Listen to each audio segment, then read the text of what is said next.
The Singerhorn Saga. Scaling heights in 1908. In the early 20th century, a race to the sky was underway in major urban centers, driven by advances in construction technology and the growing demand for office space. New York City was at the forefront of this vertical revolution, and the Singer Building emerged as a landmark in this race.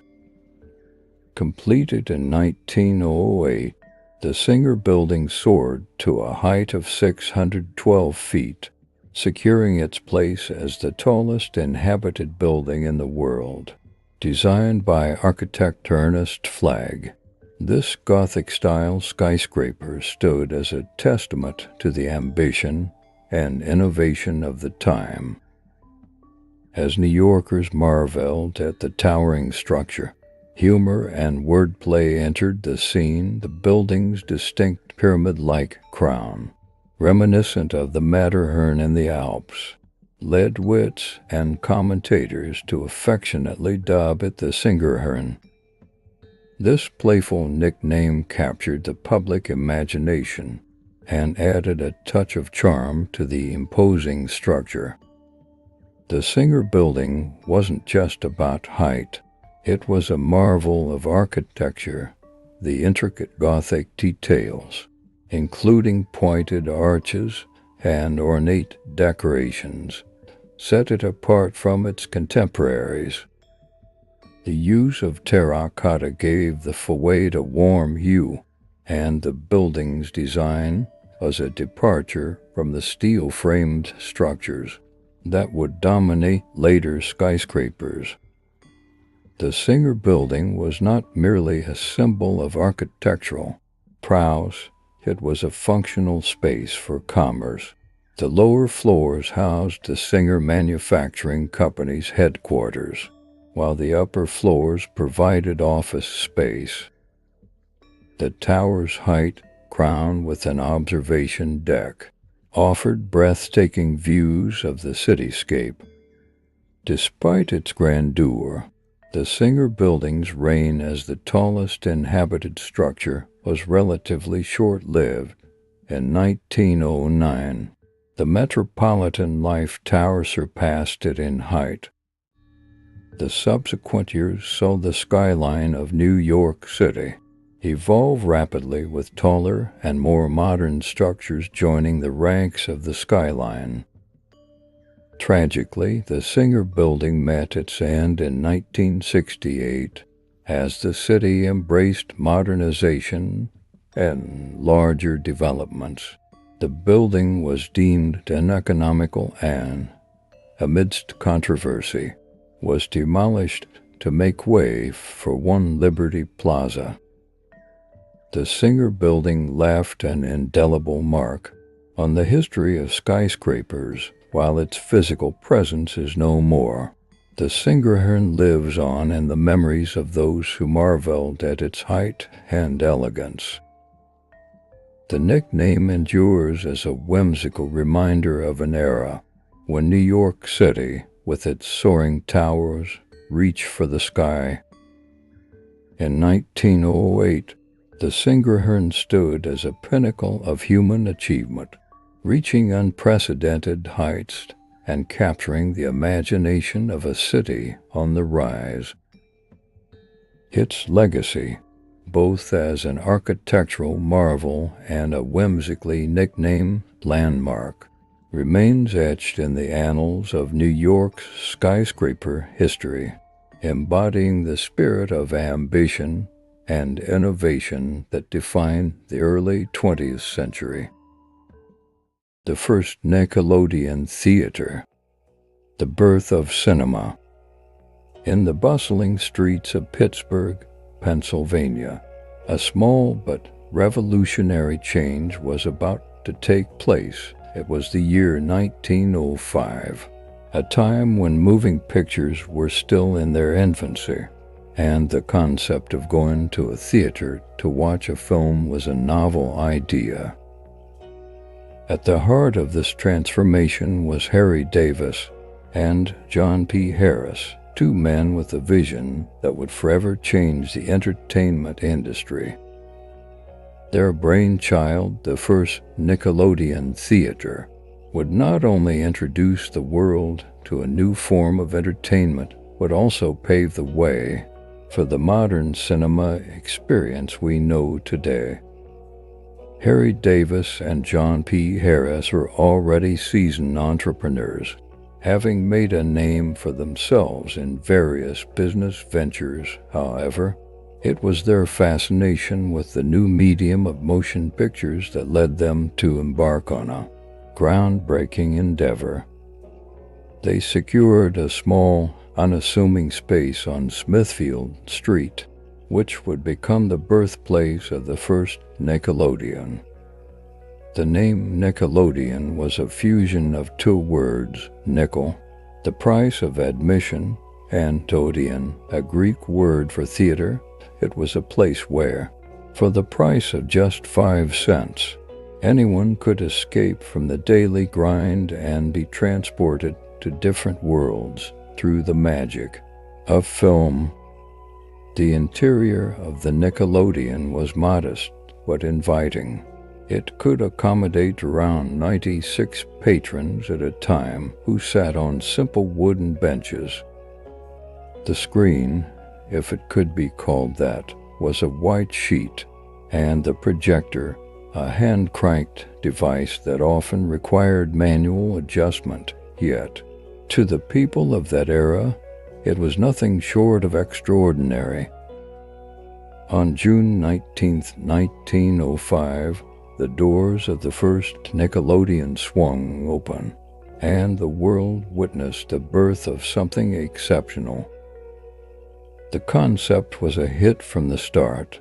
The audience was treated to a selection of short films, usually no longer than 15 minutes each, which ranged from simple, everyday scenes to exotic adventures and comedies. The experience was unlike anything they had seen before. One of the earliest films to grace the Nickelodeon's screen was Edwin S. Porter's The Great Train Robbery, a Western film that featured daring action and special effects. Audiences were captivated, and the film became a sensation. The success of the first Nickelodeon theater prompted others to follow suit. Nickelodeons began popping up in cities across the United States, creating a new form of popular entertainment. These theaters not only transformed the film industry, but also led to the development of grand movie palaces and, eventually, the multiplex cinemas we know today. In many ways, the Nickelodeon era laid the foundation for the modern film industry. It introduced the world to the concept of going to a dedicated space to watch movies, a practice that continues to thrive.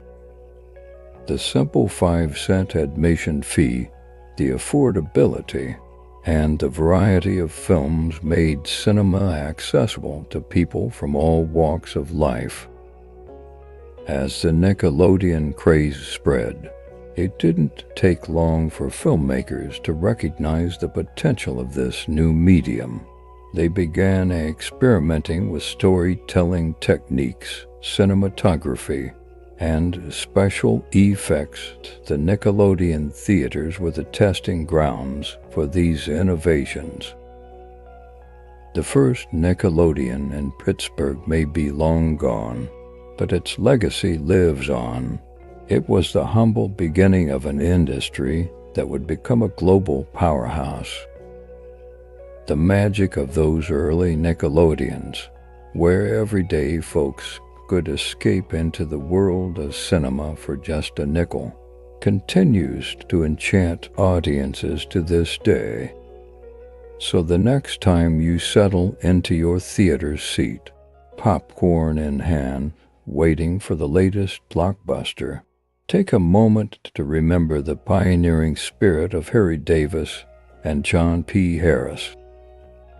Their vision and the birth of the first Nickelodeon theater forever changed the way we experience the magic of the movies. The U.S. Panic of 1907, J.P. Morgan's intervention, and the birth of the Federal Reserve.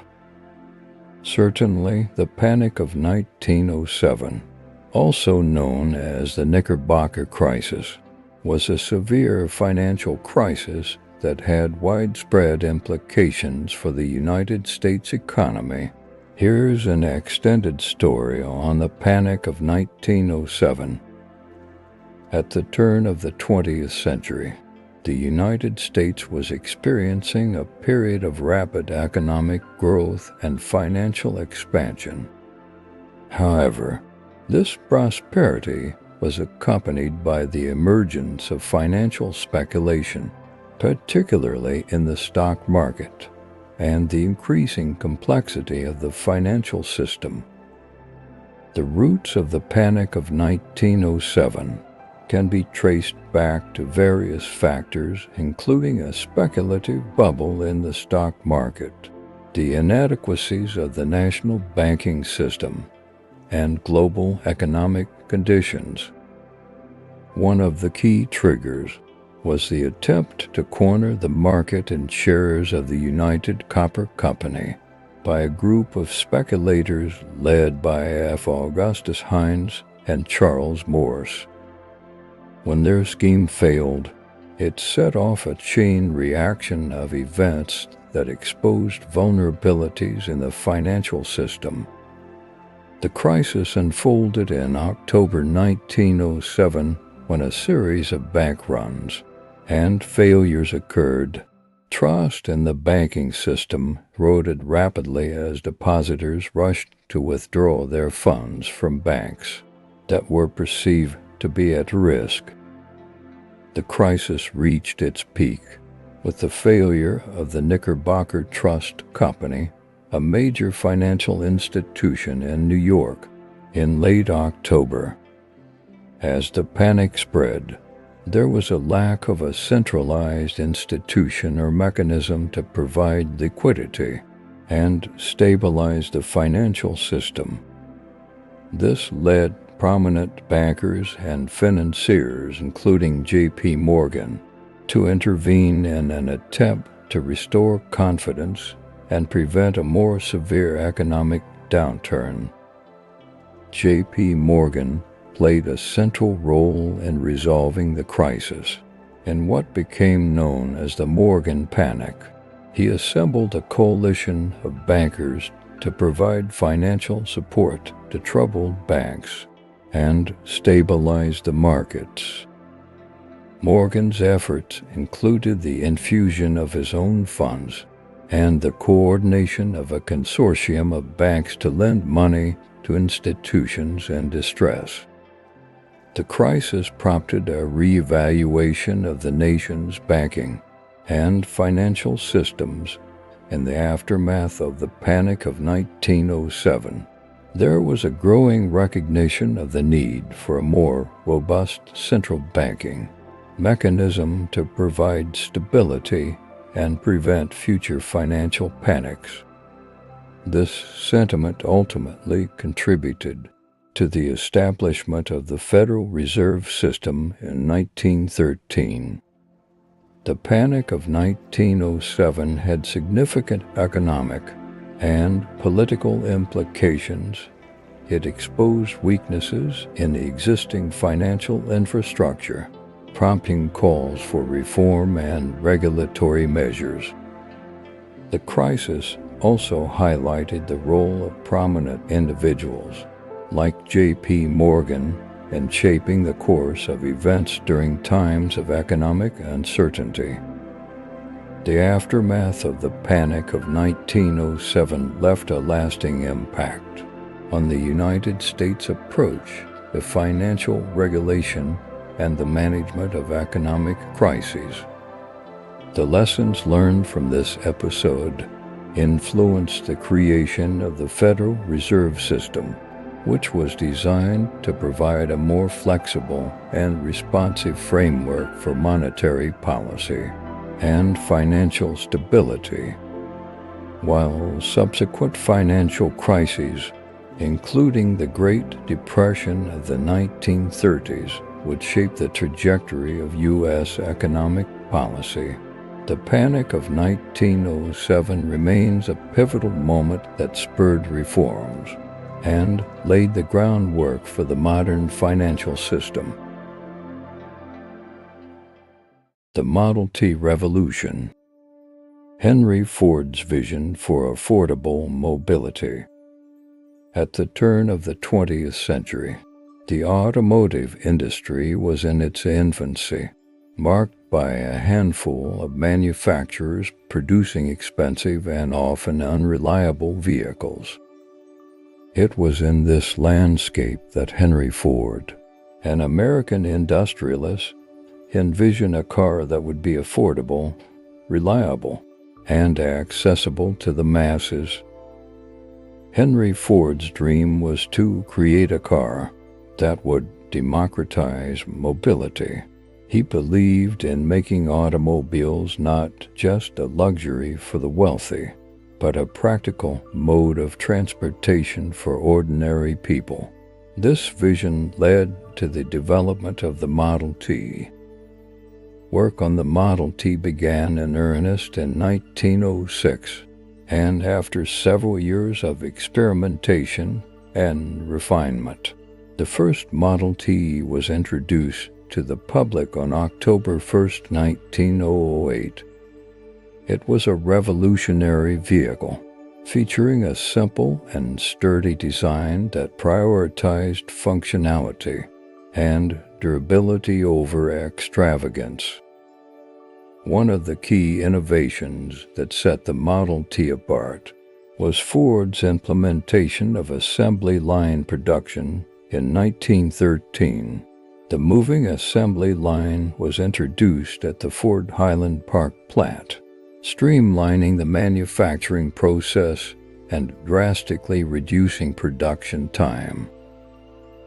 This innovation not only made the Model T more affordable, but also transformed the manufacturing industry as a whole. With the introduction of assembly line production, the cost of manufacturing the Model T plummeted. This cost reduction was passed on to consumers, making the Model T the first truly affordable automobile. The initial price of the Model T was $850, a fraction of the cost of other cars on the market.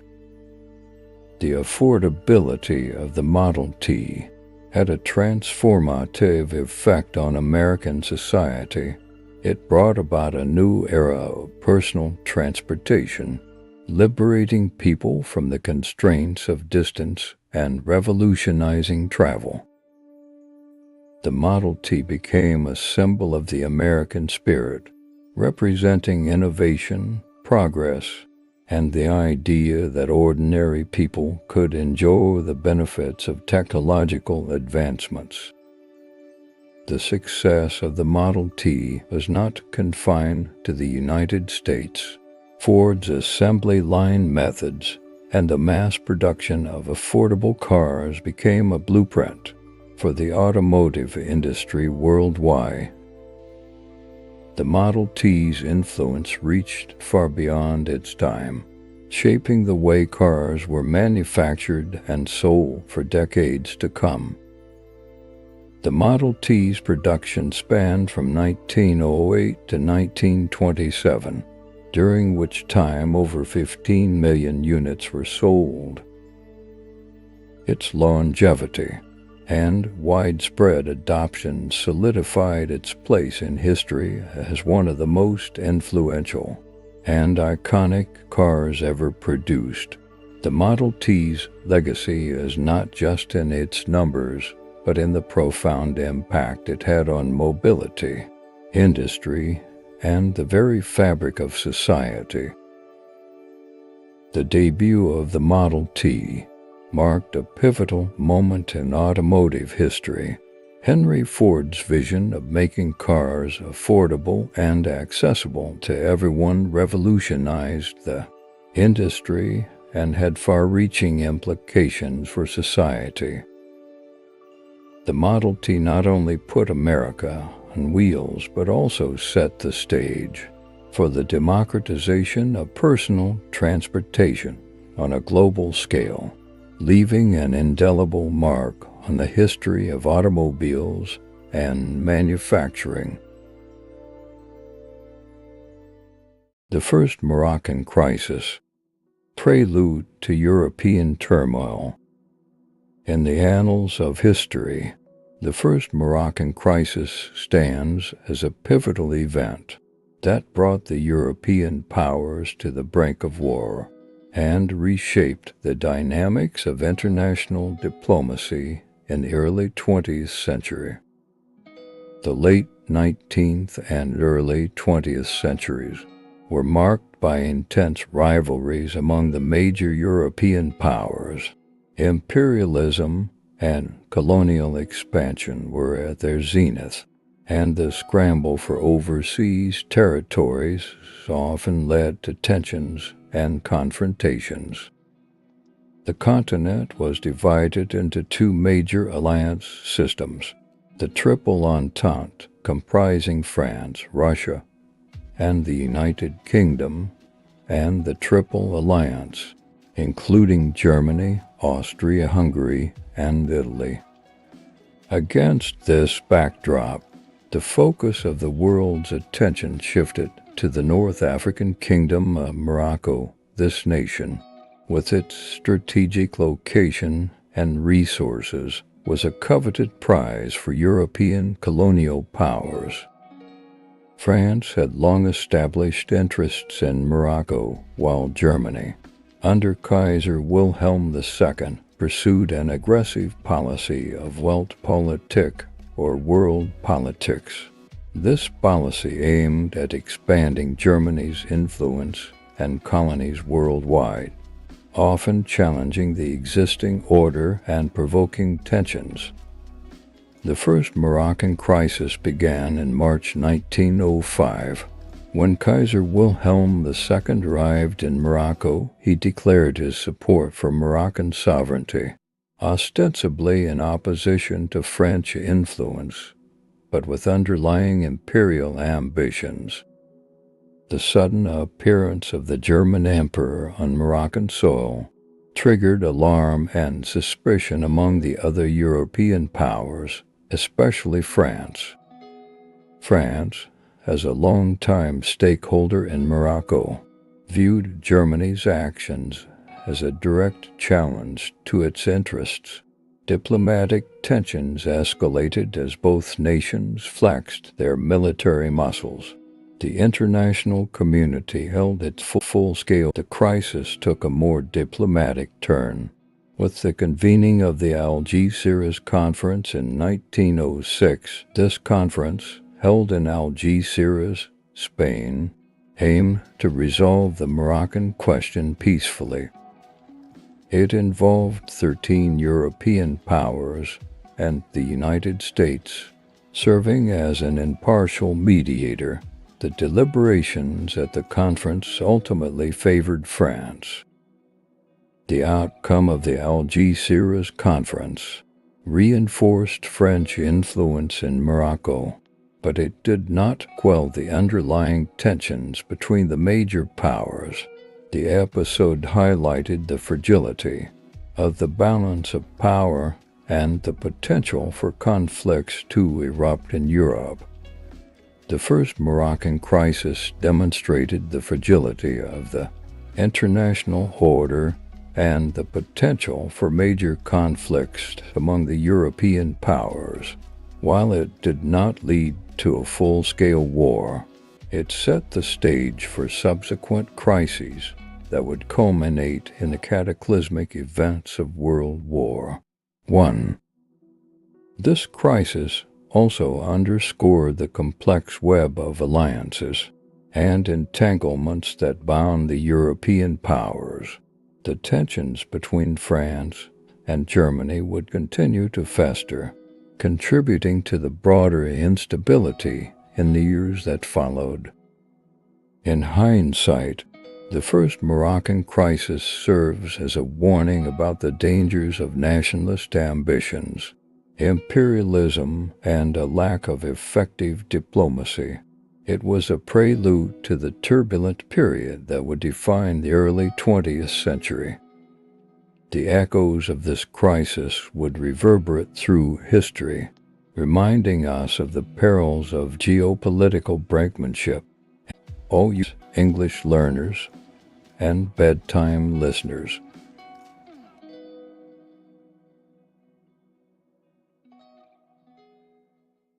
The Federal Reserve, shaping a nation's finances since 1913. In the late 19th and early 20th centuries, the United States faced a volatile financial landscape. The absence of a central banking system led to a series of financial panics and banking crises, emphasizing the need for a more stable and flexible monetary system. The Panic of 1907, a severe financial crisis, underscored the weaknesses in existing financial infrastructure. Bank runs, liquidity shortages, and an inability to respond effectively highlighted the necessity for a centralized institution capable of overseeing monetary policy and regulating the money supply. In response to these challenges, Congress passed the Federal Reserve Act in 1913, marking a significant turning point in American financial history. The act established the Federal Reserve System, a decentralized central banking system comprising 12 regional banks and a board of governors in Washington, D.C. The Federal Reserve was designed to address several key objectives, including providing a stable and flexible monetary system, acting as a lender of last resort to prevent bank runs, regulating the money supply, and fostering economic stability. The Federal Reserve System structure incorporated a balance between centralized and regional control. The Board of Governors set national monetary policy, while the regional banks facilitated banking operations and implemented policies tailored to regional economic conditions. The Federal Reserve was equipped with various tools to influence monetary policy, such as open market operations, the discount rate, and reserve requirements. These mechanisms allowed the Fed to adjust interest rates, control inflation, and respond to economic downturns. The establishment of the Federal Reserve fundamentally altered the dynamics of the U.S. economy. The Fed played a crucial role in mitigating the effects of the Great Depression in the 1930s, and its role became even more significant in the latter half of the 20th century. Over the years, the Federal Reserve has evolved to meet the changing economic landscape.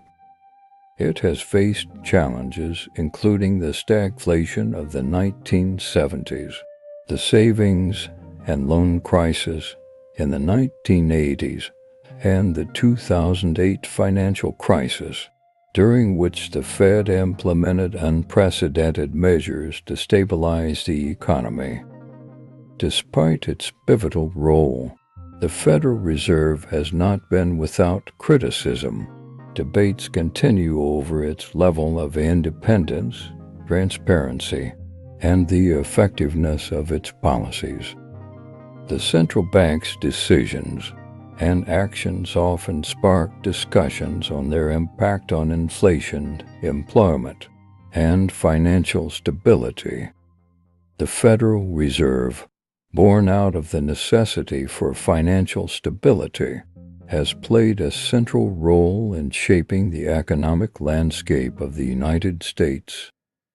Its establishment in 1913 marked a departure from the financial uncertainties of the past, providing a framework that has endured and adapted to the challenges of a dynamic and ever-changing global economy. The story of the Federal Reserve is one of innovation, adaptation, and the ongoing pursuit of economic stability. The inaugural Tour de France of 1903 epic tales. In the scorching summer of 1903, amid the backdrop of a rapidly industrializing France, a group of adventurous cyclists gathered in Montgeron, a suburban town just south of Paris. They were about to embark on an audacious journey that would make history. This event, the first Tour de France, marked the birth of one of the world's most iconic sporting spectacles. The idea for the Tour de France was conceived by a French newspaper called Lotto at the time. Cycling was a rapidly growing sport, and the newspaper's editor, Henry Desgrange, was looking for a way to boost circulation. He envisioned a multi-stage bicycle race that would circumnavigate the entire country, an event that would capture the imagination of the French public and promote his newspaper. On July 1st, 1903, a crowd gathered at the starting line in Montgeron, eager to witness the commencement of this groundbreaking race. There were no fancy jerseys, no high-tech carbon fiber bicycles, and no support teams with state-of-the-art equipment. The cyclists wore woolen jerseys, rode on heavy steel-framed bikes with wooden wheels, and were entirely self-reliant. The route, spanning over 2,400 kilometers, about 1,500 miles, was divided into 6 stages, making it an arduous test of endurance. The cyclists would face a variety of challenges, including treacherous roads, steep mountain passes, and unpredictable weather conditions. They would need to rely on their own resourcefulness, grit, and determination to make it to the finish line. One of the notable figures in this inaugural Tour de France was Maurice Guérin, an Italian-born French cyclist. Guérin was considered one of the favorites, and he lived up to expectations by winning the first stage. As the race continued, Guérin's strong performances earned him the lead, and he became the man to beat. The early stages of the race were marred by adversity. Cyclists faced constant mechanical failures, flat tires, and even assaults from spectators who were unaccustomed to such a spectacle. However, despite these challenges, the race captured the nation's attention, and more people began to embrace the sport of cycling. As the Tour de France progressed, Guérin's lead became insurmountable. He managed to maintain his advantage through the rugged terrain of the Pyrenees and the Alps, forging a path that future champions would follow. On July 19, 1903, after 19 days of grueling competition, Maurice Guérin arrived in Paris as the victor.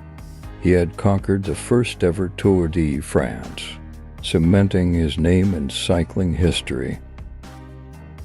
Guérin's triumph marked the beginning of a grand tradition in the world of cycling. The Tour de France has since grown into one of the most prestigious and challenging events in the Sporting calendar. Over the years, it has evolved with advancements in technology, training, and safety. But the spirit of adventure and competition that characterized the first race in 1903 still lives on. The Tour de France continues to capture the imagination of people worldwide, drawing millions of spectators to the roadsides each year. It has seen legendary champions, heart-stopping dramas, and countless tales of human perseverance. The inaugural event in 1903, with its humble beginnings and the daring spirit of its participants, set the stage for over a century of cycling history. As the years rolled on, the Tour de France became more than just a sporting event. It became a symbol of human determination and the unbreakable human spirit. Cyclists from around the world now gather in France each summer to test their mettle in this iconic race, following in the tire tracks of those courageous pioneers who first set out from Mount Garonne in 1903. The first Tour de France is not only a story of cycling, but a testament to the enduring appeal of sporting challenges and the power of the human will. It's a reminder that even the grandest traditions have humble beginnings, and that sometimes a simple idea can set in motion a legacy that lasts for generations. So, as the modern peloton of elite cyclists races through the picturesque landscapes of France, they owe a debt of gratitude to those intrepid riders of 1903 who pedaled into the unknown, sowing the seeds of a magnificent sporting spectacle that continues to captivate the world.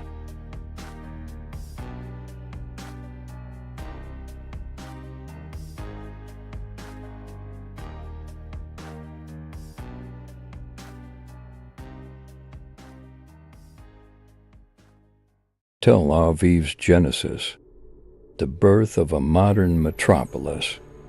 At the turn of the 20th century, the Ottoman Empire governed the region that now comprises modern-day Israel. Jaffa, an ancient port city along the Mediterranean coast, was a prominent urban center with historical significance.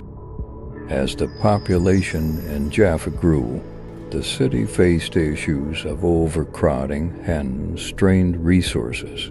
The demand for housing and the desire for a more modern urban lifestyle led to the emergence of a new vision and extension of the city that would eventually become Tel Aviv. In 1909, a group of Jewish residents led by Akiva, Uriah Weist, and Meyer Dizengoff envisioned a new urban settlement north of Jaffa. Their dream was to create a modern, Hebrew-speaking city that would serve as a cultural and economic hub for the Jewish community in Palestine. To realize their vision, the founders held a lottery in which participants could win plots of land in the new settlement. This innovative approach allowed for a diverse group of individuals to become part of the project, fostering a sense of community and shared purpose. The name Tel Aviv was chosen for the new settlement. Inspired by the Hebrew Bible, Tel means hill or ancient mound, and Aviv means spring, symbolizing renewal and the arrival of a new season. The name reflected the founders' aspiration for a fresh start and a thriving future. In its early years, Tel Aviv faced challenges such as water shortages and a lack of infrastructure. However, the residents were resilient, and the city gradually grew. becoming a center for cultural, educational, and economic activities. Tel Aviv became a hub for Hebrew literature, arts, and intellectual pursuits. The city's Bauhaus architecture, recognized as the White City, gained UNESCO World Heritage status for its unique and well-preserved modernist style. Tel Aviv played a significant role in the establishment of the State of Israel in 1948. It became the temporary capital until Jerusalem was declared the capital today. Tel Aviv is a vibrant, cosmopolitan city known for its innovation, technology, and cultural dynamism. The founding of Tel Aviv in 1909 marked a pivotal moment in the history of modern Israel. What began as a vision for a new, Hebrew-speaking urban center has evolved into a global city that embodies the spirit of renewal, resilience, and cultural richness. The story of Tel Aviv is not just a historical narrative. It is a testament to the power of human vision and determination to shape the future. Beneath the Hudson, connecting horizons. In the early 20th century, the burgeoning urban centers on either side of the Hudson River faced a common challenge: efficient transportation across the river. As the demand for travel and trade grew, a solution emerged in the form of the Hudson River Railroad Tube. The concept of a railroad tube beneath the Hudson River took shape as engineers envisioned a groundbreaking transportation link between New York City and New Jersey.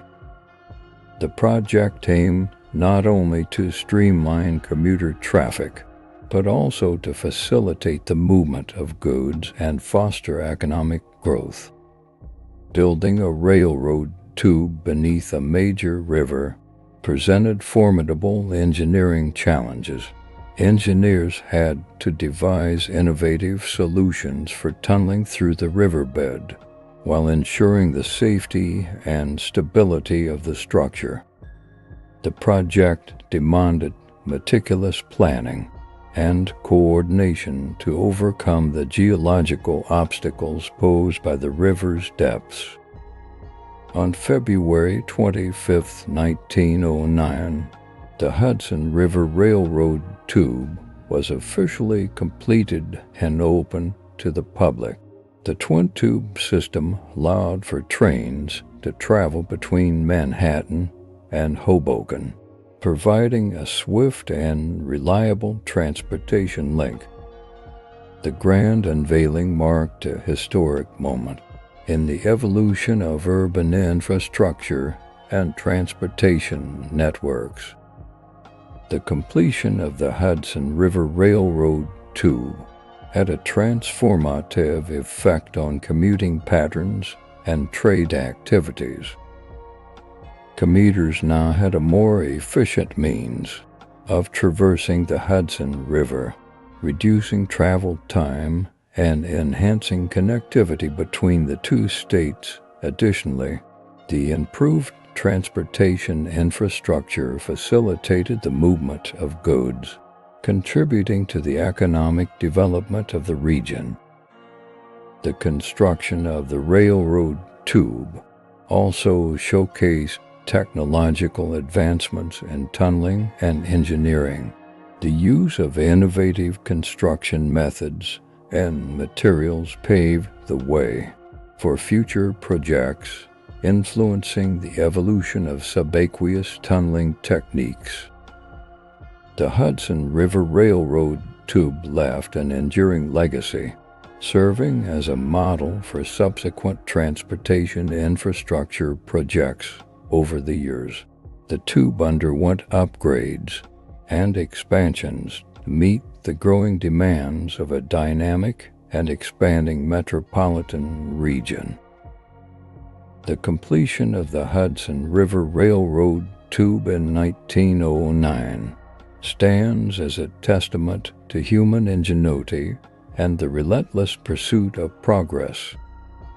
This engineering marvel not only addressed immediate transportation needs, but also laid the foundation for the continued development of urban infrastructure, connecting horizons and fostering economic vitality for generations to come.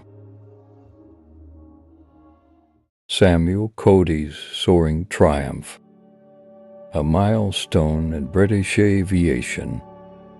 As the 20th century unfolded, the dream of manned flight captivated inventors and visionaries. Among them was Samuel Cody, an American-born showman and aviation pioneer who made history on October 16, 1909, with the first successful manned flight in a heavier-than-air craft in the United Kingdom. Born as Samuel Franklin Cowdery in 1867 in Davenport, Iowa, Cody later adopted the surname Cody, inspired by his fascination with the Wild West. He moved to England and became known for his Wild West shows, where he demonstrated his skills as a horseman and showman. Cody's interest in aviation led him to experiment with kites and gliders, inspired by the Wright brothers' success in the United States. Cody was determined to achieve powered flight.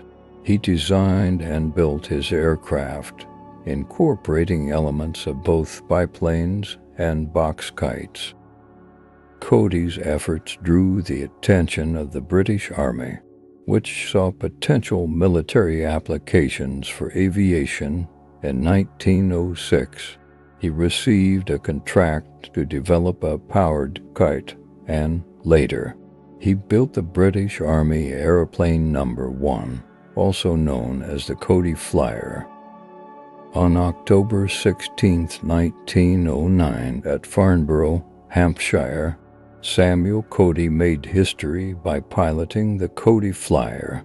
In the first successful powered flight in the UK, the aircraft, a biplane with a box kite design, achieved a distance of around 1,390 feet, marking a significant milestone in British aviation history.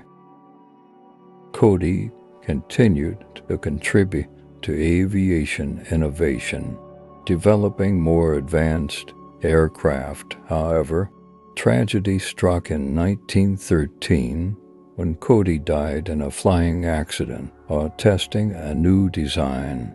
Despite the loss, his impact on early aviation remained profound. Samuel Cody's pioneering achievements in aviation paved the way for future developments in British aviation. His contributions were recognized posthumously, and his legacy lives on in the annals of aerospace history. The flight of the Cody Flyer on that historic day in 1909 marked the dawn of a new era in British aviation. Samuel Cody's determination, innovation, and courage in the face of the unknown propelled him into the ranks of aviation pioneers, leaving an indelible mark on the trajectory of flight in the United Kingdom. Wright brothers' first powered flight, a triumph of innovation. Certainly, the story of the Wright brothers' first powered flight is a remarkable journey into the annals of aviation history. It takes us back to the windswept dunes of Kitty Hawk, North Carolina, in December 1903. Orville and Wilbur Wright, to bicycle mechanics with an unwavering passion for flight, made history with a feat that changed the course of transportation and technology. Orville and Wilbur Wright had long been fascinated with the idea of human flight, drawing inspiration from birds. They dedicated themselves to designing and building a powered flying machine. Years of experimentation, countless trial flights, and endless modifications led them to the pivotal moment on December 17, 1903. The Wright brothers' aircraft, the Wright Flyer, was a biplane with a 12-horsepower engine. On that windy morning, with the world as their witness, Orville piloted the Flyer down the inclined track. The aircraft lifted off, and for 12 glorious seconds, it was airborne, covering a distance of 120 feet. This historic flight may have been brief, but it marked the birth of powered, controlled, and sustained flight. The Wright brothers had achieved what many had deemed impossible. Their innovation in wing design, flight control, and propulsion systems became the foundation for modern aviation. Over time, the Wright brothers continued to refine their aircraft and conducted more flights. Their achievements attracted the attention of governments, institutions, and aviators worldwide. The era of aviation had begun. This story doesn't just celebrate a singular moment in history. It explores the indomitable spirit of innovation, determination, and the pursuit of dreams. The Wright brothers' legacy lives on in every aircraft that graces the skies and every astronaut who ventures into space. Their first powered flight was a pivotal moment that ignited a revolution in transportation and technology.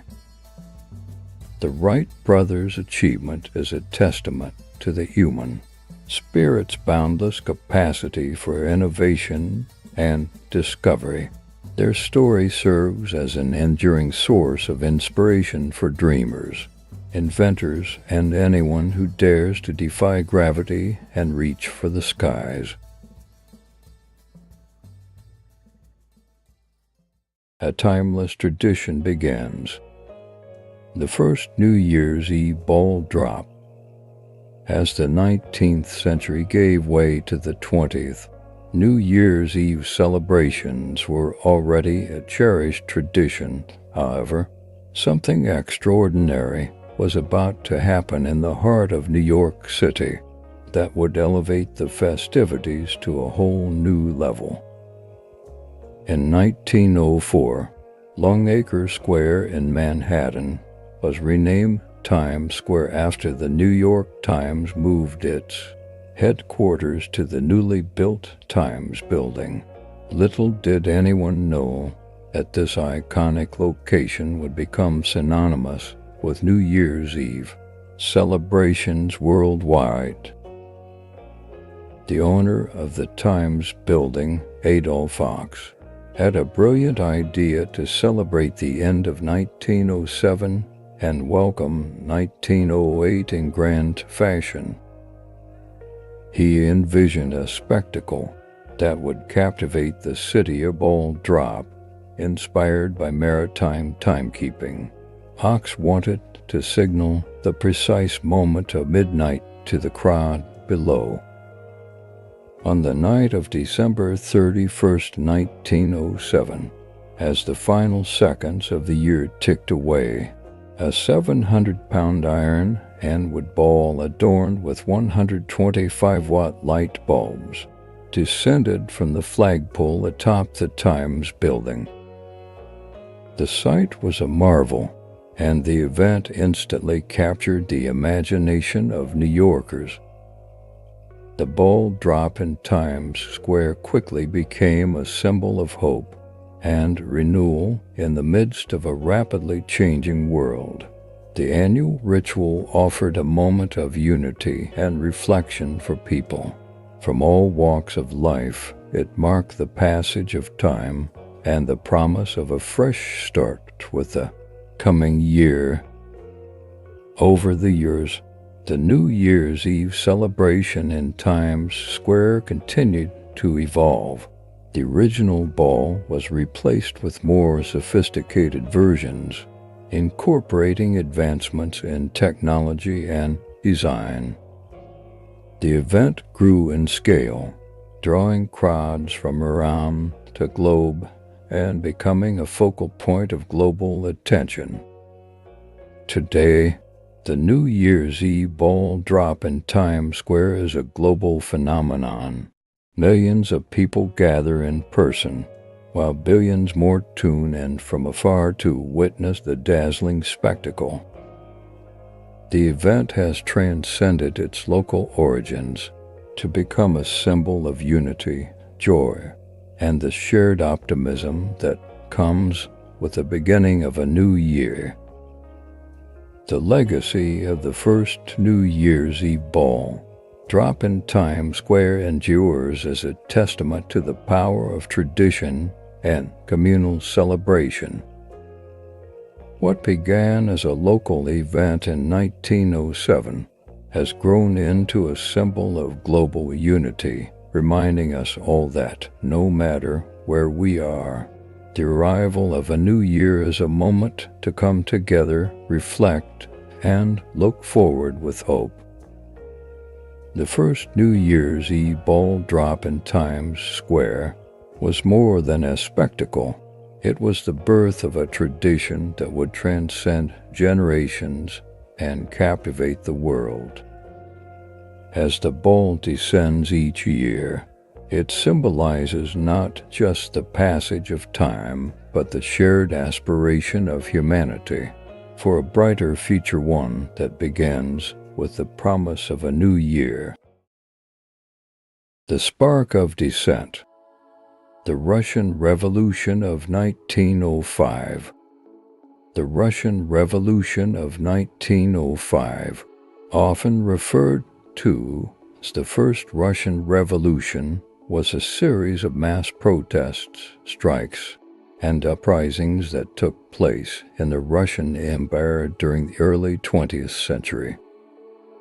This revolutionary wave, though ultimately suppressed, had profound implications for Russia's political landscape and set the stage for the more consequential events of the 1917 Russian Revolution. Here's an extended story on the Russian Revolution of 1905. At the turn of the 20th century, the Russian Empire was grappling with widespread discontent and demands for political reform. The autocratic rule of Tsar Nicholas II and the oppressive social and economic conditions fueled a growing revolutionary sentiment among various segments of the population. Factors such as industrialization, urbanization, and exposure to revolutionary ideas from Europe contributed to the volatile atmosphere. The Russo-Japanese War of 1904–1905 was a significant catalyst for the revolution. Russia's defeat in the war exposed the weaknesses of the imperial government and fueled public anger. The loss highlighted issues such as inadequate military leadership, corruption, and the lack of political representation. The spark that ignited the revolution came on Bloody Sunday, when peaceful demonstrators, led by Father Georgy Gapon, marched to the Winter Palace in St. Petersburg to present a petition to the Tsar, seeking redress for their grievances. The Tsarist regime responded with violence, and the Imperial Guard opened fire on the crowd, resulting in hundreds of casualties. This tragic event galvanized widespread opposition to the autocracy. In the aftermath of Bloody Sunday, protests, strikes, and uprisings erupted across the empire. Workers, peasants, and intellectuals joined forces to demand political reforms, constitutional government, and improved working conditions. Soviet councils representing workers and soldiers emerged as organizing bodies in major cities. Under intense pressure, Tsar Nicholas II issued the October Manifesto in 1905, promising constitutional reforms, civil liberties, and the establishment of a legislative body, the State Duma. While the manifesto helped quell immediate unrest, it did not fully satisfy the revolutionary demands. Despite the concessions, the Tsarist regime resorted to brutal repression to crush the revolutionary movement. The government suppressed uprisings and targeted revolutionary leaders. By 1907, the revolutionary wave had largely subsided, and the Tsar reasserted his autocratic rule. While the 1905 revolution did not lead to the overthrow of the Tsarist regime, it had lasting consequences. The establishment of the State Duma marked the beginning of a limited constitutional monarchy, and political consciousness among the Russian populace continued to grow. The events of 1905 planted the seeds for the more radical and successful Russian Revolution of 1917. The experiences of 1905 provided lessons for both the revolutionary leaders and the Tsarist government. The shortcomings of the concessions and the harsh repression fueled long-term discontent, setting the stage for the more profound and transformative events of the February and October revolutions in 1917, which led to the establishment of the Russian Soviet Federative Socialist Republic.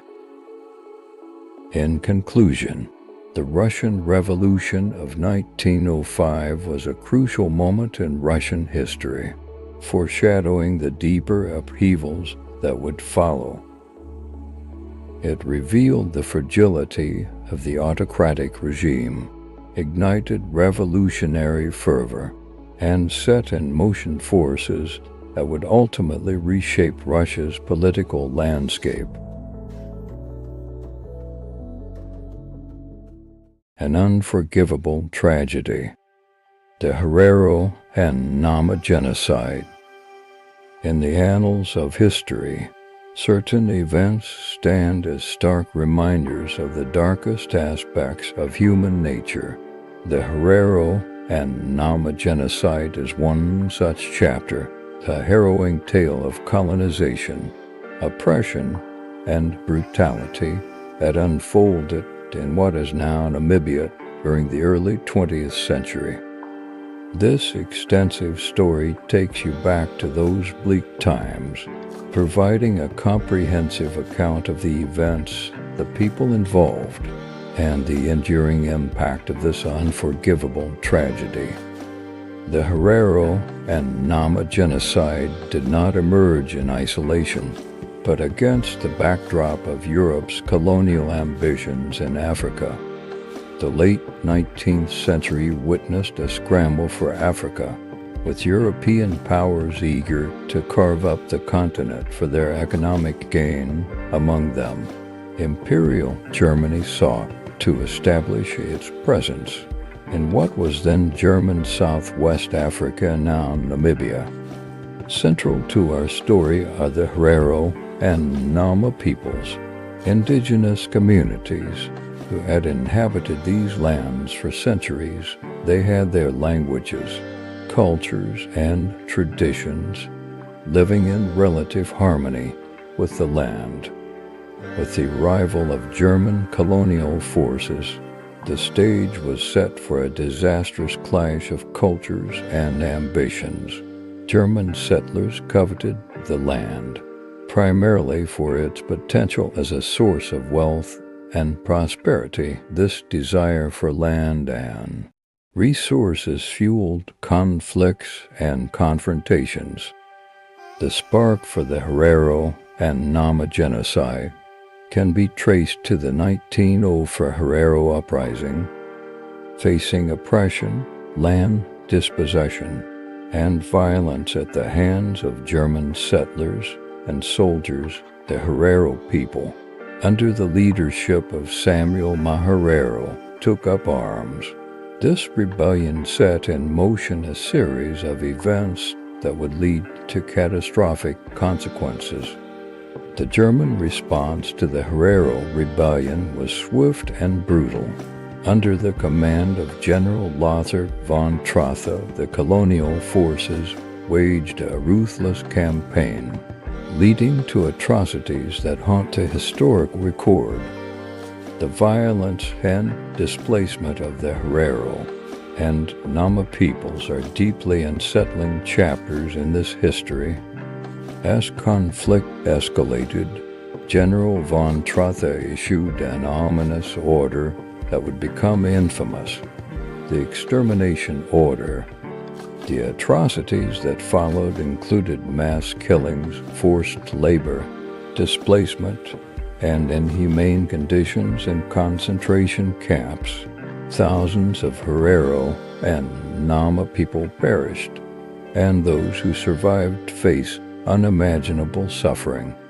In recent years, there have been efforts to acknowledge this dark chapter in history. The German government officially recognized the events as genocide, offering a formal apology and financial reparations to the descendants of the victims. This recognition is an essential step in acknowledging the lasting impact of this tragedy on the Herero and Nama communities.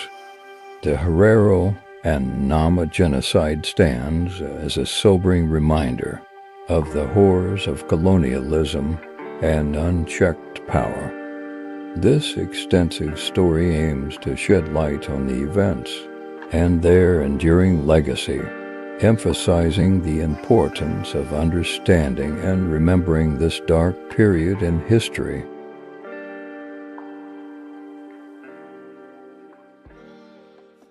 The San Francisco Fire. In the early hours of April 18, 1906, the vibrant city of San Francisco awoke to the devastating tremors of a massive earthquake. The ground shook violently for 45 seconds, leaving buildings swaying, streets buckling, and terrified residents scrambling for safety. But little did they know that the worst was yet to come. The earthquake, estimated to have a magnitude of 7.8, ruptured along the northern part of the San Andreas Fault, causing widespread destruction across the city. Gas lines ruptured, sparking fires that would soon engulf entire neighborhoods. The city's outdated water supply infrastructure, with its limited access to water hydrants, proved insufficient to combat the rapidly spreading flames. As the fires rage out of control, the authorities struggle to coordinate a response. Calls for help went unanswered, as many communication lines were severed. The combination of the earthquake's devastation and the unrelenting fires left the city in chaos. Even the famed Palace Hotel, believed to be fireproof, succumbed to the inferno. For 3 days, the fires continued to burn, and the city was in a state of anarchy. Looters took advantage of the chaos, and desperate citizens fought for basic necessities. The military was called in to maintain order and assist with firefighting efforts. The scale of the disaster was immense. Nearly 500 city blocks were reduced to ashes, leaving over 200,000 people homeless. The death toll reached an estimated 3,000, although the true number may never be known. The destruction was so profound that San Francisco's population would be forever changed, with many residents relocating to other cities and regions. In the aftermath of the disaster, the city of San Francisco faced the monumental task of rebuilding. Civic leaders, including Mayor Eugene Schmitz, embarked on a massive reconstruction effort. Modern building codes were implemented, and the city's infrastructure was redesigned to better withstand future earthquakes. This transformation laid the groundwork for the San Francisco we know today. The 1906 San Francisco earthquake and fire left an indelible mark on the city's history. It serves as a testament to the resilience and determination of its residents who, despite unimaginable challenges, came together to rebuild and create a stronger, more vibrant metropolis. This tragic event reminds us of the power of community, the importance of disaster preparedness, and the enduring spirit of San Francisco. This story of tragedy, resilience, and rebirth continues to captivate and inspire people to this day, reminding us that even in the face of the most devastating events, the human spirit can triumph and rebuild anew.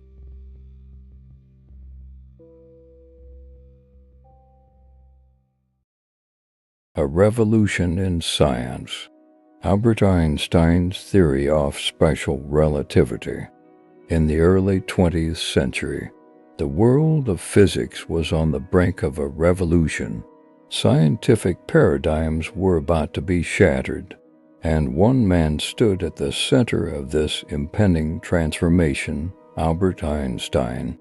His groundbreaking work on the theory of special relativity would forever change the way we perceive the universe. Albert Einstein was born in Ulm, Germany, in 1879.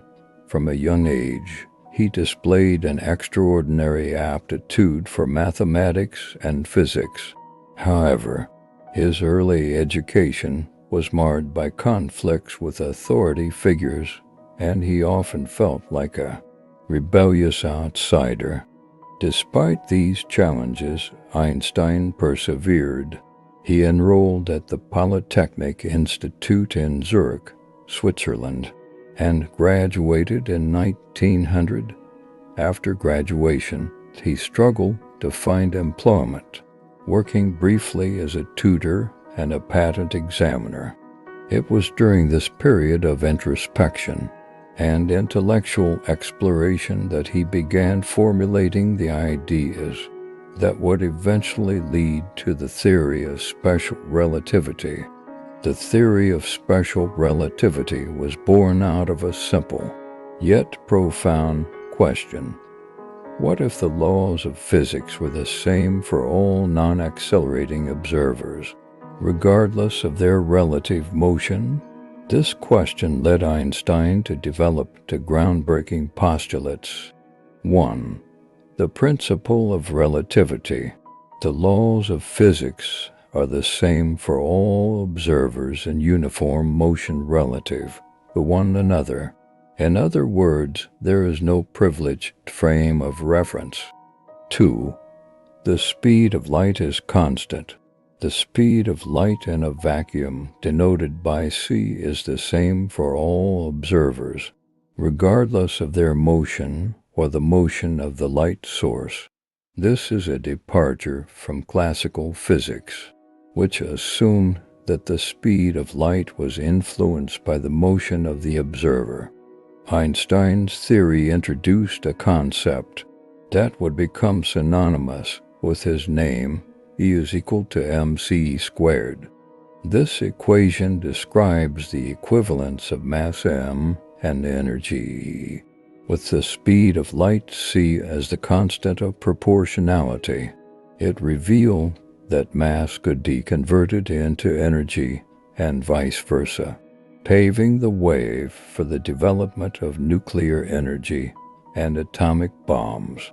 One of the most famous aspects of special relativity is time dilation. According to the theory, time is relative and can dilate or contract depending on an observer's motion. This means that as an object approaches the speed of light, time slows down relative to a stationary observer. The practical implications of time dilation have been experimentally confirmed and play a crucial role in the functioning of technologies like GPS. Special relativity also introduced the concept of length contraction, where objects appear shorter when they are in motion relative to an observer. Additionally, it challenged the classical notion of simultaneity, asserting that events that appear simultaneous to one observer may not be simultaneous to another moving observer.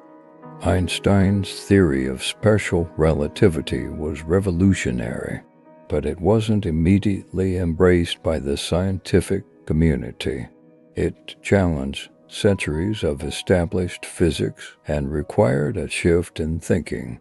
However, over time, its validity was confirmed through numerous experiments and observations. In 1905, Einstein published his theory of special relativity in a paper titled "On the Electrodynamics of Moving Bodies," forever altering the landscape of physics. This theory laid the foundation for his later work on the general theory of relativity, which introduced the concept of gravity as the warping of space-time. Albert Einstein's theory of special relativity remains one of the cornerstones of modern physics. It has expanded our understanding of the universe, changed the way we approach problems in science, and continues to inspire new generations of physicists and researchers. Einstein's relentless pursuit of knowledge and his willingness to challenge established beliefs have left an indelible mark on the world of science and our perception of the cosmos. This extensive story not only explores the development of special relativity, but also delves into the life and intellectual journey of Albert Einstein. Is a tale of curiosity, perseverance, and the transformative power of groundbreaking ideas.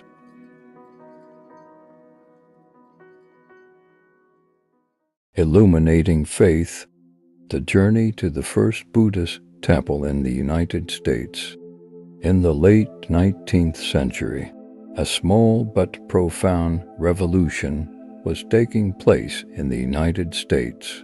It wasn't an industrial or political revolution, but a spiritual one.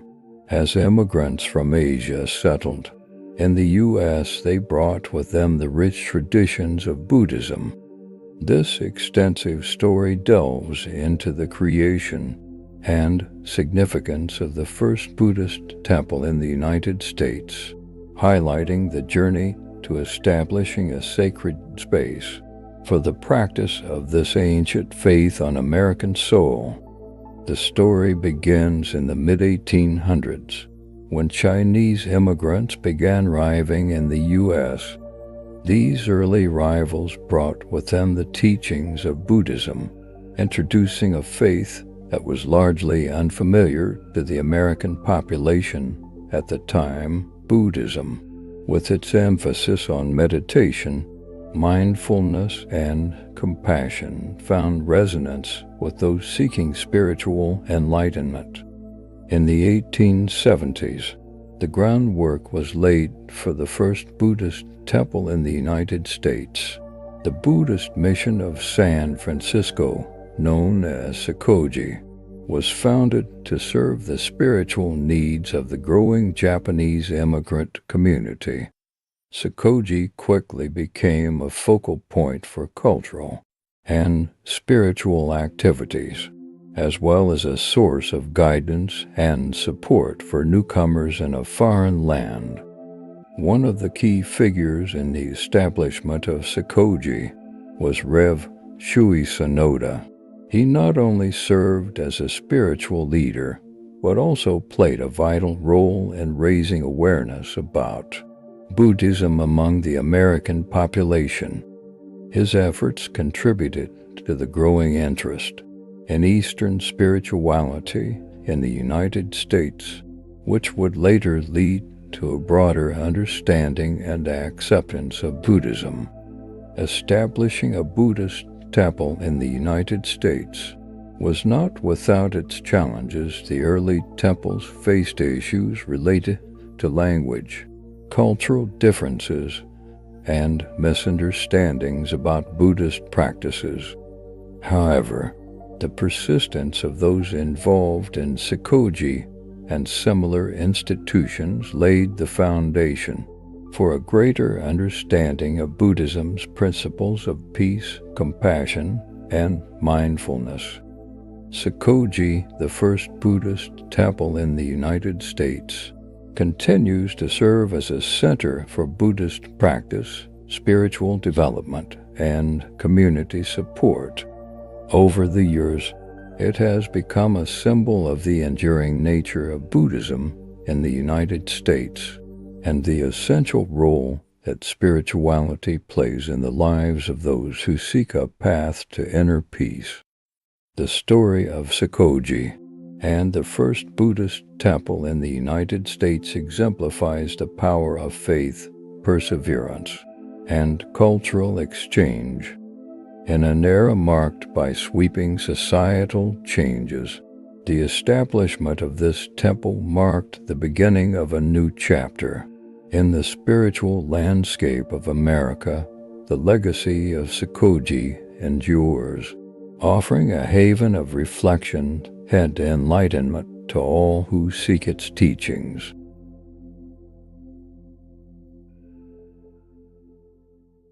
The melting pot, a cauldron of stirring and seething. At the turn of the 20th century, the United States was experiencing a significant influx of immigrants from diverse cultural backgrounds. The metaphor of the melting pot emerged as a powerful expression to describe the assimilation of these various groups into a unified American identity. In 1908, playwright and novelist Israel Zangwill penned the play The Melting Pot. In this work, the metaphor took on a vivid and dynamic form. To Zangwill, the melting pot wasn't a gentle simmering pot of stew.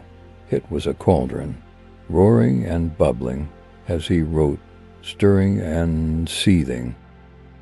This evocative imagery captured the intense process of cultural amalgamation and transformation occurring in the crucible of American society.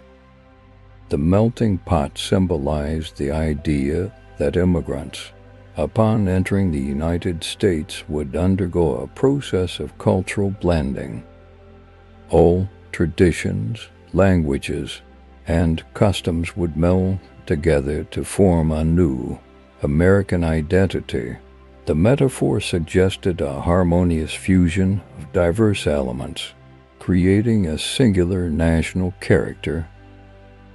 While the melting pot metaphor conveyed a sense of unity and assimilation, it also sparked debate and critique. Some argue that it oversimplified the complexity of immigrant experiences and ignored the challenges and sacrifices involved in acculturation. Critics pointed out that the metaphor implied a one-way process, where diverse cultures melted into a dominant mold, potentially erasing unique identities. Zhang Wil's choice of words, stirring and seething, captured the dynamism and tensions within the melting pot. The process of cultural amalgamation wasn't passive, it involved active engagement, negotiation, and sometimes conflict. Different cultural elements were stirred together, creating a complex mixture that shaped the evolving American identity. Different cultural elements were stirred together, creating a complex mixture that shaped the evolving American identity. Over the decades, the metaphor of the melting pot remained a central theme in discussions about American identity. However, evolving perspectives began to emphasize the idea of a salad bowl or mosaic, recognizing the value of maintaining distinct cultural elements within the broader American tapestry. In contemporary discourse, discussions about cultural diversity and inclusion often acknowledge the ongoing challenges of achieving a harmonious blend. The metaphor of the melting pot has been reinterpreted to reflect a more nuanced understanding of cultural interactions, with an emphasis on mutual respect, coexistence, and the celebration of diversity. Israel Zhang Wil's portrayal of the melting pot as a roaring cauldron, stirring and seething, encapsulated the dynamic and sometimes tumultuous nature of cultural assimilation in the early 20th century. While the metaphor sparked important conversations about identity and unity, its legacy endures in the ongoing exploration of how diverse cultures shape and enrich the American experience. The Wright brothers' triumph, a journey to the skies. Once upon a time, in a windswept corner of Kitty Hawk, North Carolina, the brothers dared to dream of soaring among the birds Orville and Wilbur Wright, known to many as bicycle makers, were consumed by a passionate obsession. Flight. Their journey began not with wings but with wheels. The Wright brothers, hailing from Dayton, Ohio, had always been tinkerers. They built bicycles with meticulous precision, their mechanical aptitude unrivaled, but their dreams soared higher. They yearned to conquer the skies, to achieve what had eluded humans for centuries: powered, controlled flight. The brothers chose Kitty Hawk for its strong, consistent winds and a vast stretch of sandy dunes ideal for testing their flying machines. It was here, in 1900, that they conducted their first glider experiments, with Wilbur guiding the unwieldy contraption through the air. These initial trials taught them that they needed a powered solution. But how does one build an engine light enough to lift off the ground? In their bicycle shop, they tinkered endlessly, eventually constructing a lightweight and efficient engine, propellers, and the biplane design. They were on the cusp of realizing their dreams. The chilly morning of December 17th, 1903, dawned with anticipation and apprehension. A crowd of curious onlookers gathered as the Wright brothers wheeled their flyer, a biplane with a 12-horsepower engine, to the takeoff point. Orville assumed the pilot's seat with Wilbur at his side, ready to assist. With bated breath, The engine roared to life, and the flyer rumbled down the wooden launch rail in a heartbeat.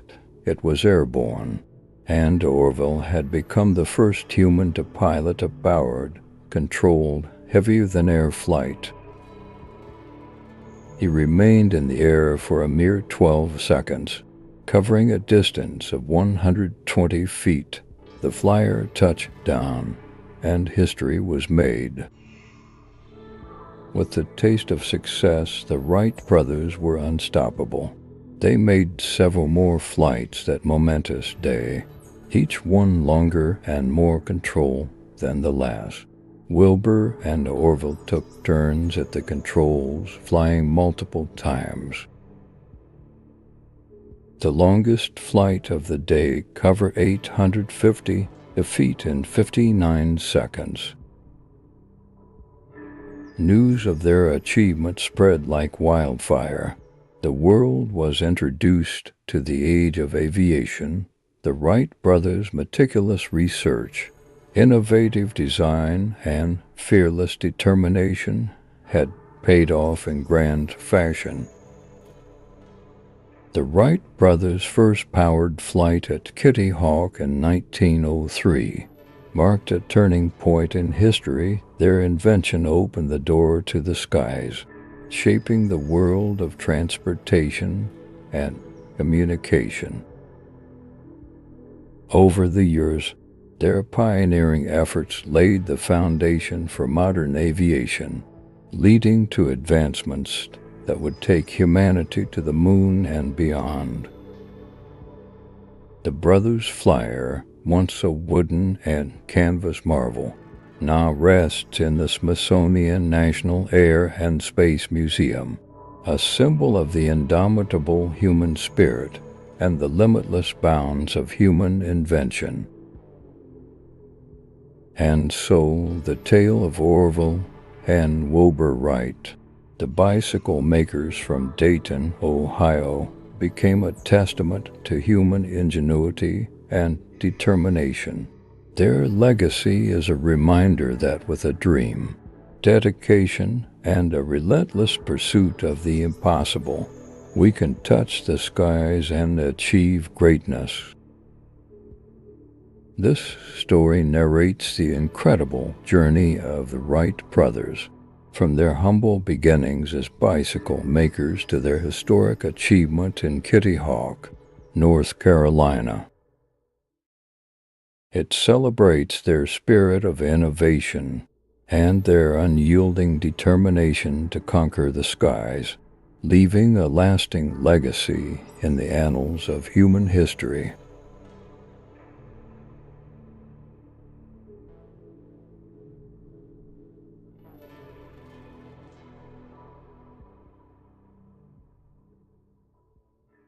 A Journey Through Time.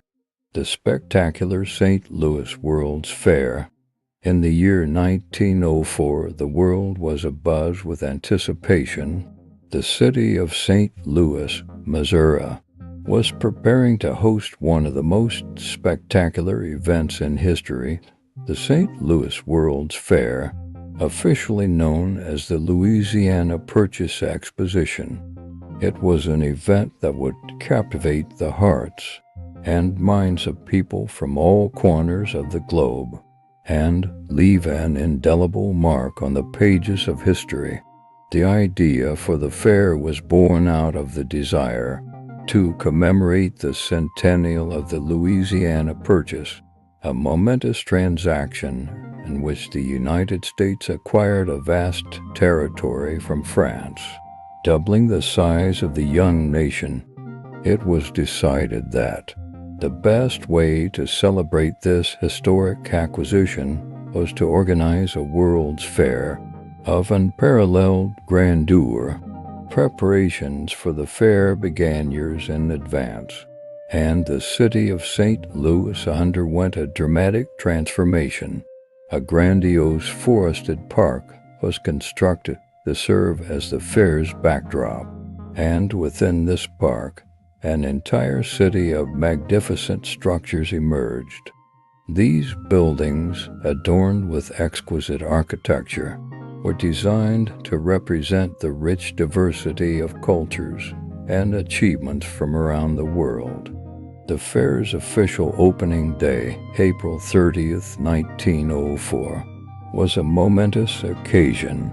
The President of the United States, Theodore Roosevelt, made a historic speech, and with the press of a button, he sent electricity coursing through the fair's power lines, illuminating the entire grounds. It was a breathtaking sight that left the attendees in awe. One of the central features of the fair was the grand centerpiece, known as the Palace of Varied Industries. This colossal structure showcased the latest technological innovations and the wondrous achievements of human industry. Visitors marveled at inventions such as the telephone, the airplane, and X-ray technology, which were still in their infancy. The fair was not only a celebration of the past, but also a glimpse into the future. A dazzling array of pavilions represented countries from every corner of the globe. These pavilions were more than just showcases of culture and industry. They were gateways to distant lands, inviting visitors to explore the richness and diversity of the world. The Philippine Reservation, for instance, transported attendees to the tropical archipelago and introduced them to the culture and traditions of the Filipino people. Another iconic feature of the St. Louis World's Fair was the Ferris wheel, which had been first introduced in Chicago's World Columbian Exposition in 1893. It stood as a symbol of American ingenuity and innovation, with its 36 passenger cars, each capable of carrying 60 people. The Ferris wheel offered breathtaking views of the entire fairgrounds and the city beyond. Entertainment was abundant at the fair, with numerous stages and theaters hosting musicians, dancers, and actors from around the world. Scott Joplin, the king of ragtime, performed his famous compositions, and the fair became one of the first places where large audiences were introduced to the captivating rhythms of ragtime music. Throughout the fair, countless food vendors offered a wide range of culinary delights. It was here that many Americans first tasted new and exotic dishes, such as ice cream cones, hamburgers, and cotton candy, which later became staples of American cuisine.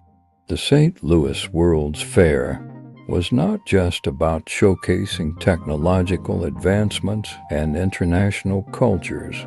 It also played a significant role in promoting social progress. It featured an exhibit on the topic of women's suffrage, which contributed to the growing movement for women's rights in the United States. By the time the fair concluded on November 23, 1904, over 19 million people from all over the world had visited, and they had been enchanted by the grandeur, the innovation, and the rich tapestry of cultures on display. The fair had not only celebrated the Louisiana Purchase, but had also showcased the progress of a nation and the promise of a brighter future. As the sun set on the fairgrounds and the lights of the city of St. Louis sparkled in the distance, the St. Louis World's Fair became a cherished memory, a testament to human achievement, and a symbol of the limitless possibilities that the future held. It had left an indelible mark on the hearts and minds of all who had the privilege to attend, and it remains a shining moment in the annals of history. The world had witnessed the birth of a new era, one where imagination and innovation knew no bounds.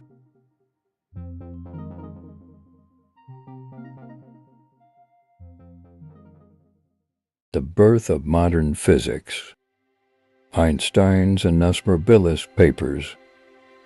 In the year 1905, a young and relatively unknown physicist, Albert Einstein, forever altered the landscape of modern science. This remarkable year would come to be known as Einstein's Annus Mirabilis, or Miracle Year, as he published for groundbreaking scientific papers that fundamentally change our understanding of the universe. Einstein's journey into scientific stardom began with his exploration of the photoelectric effect.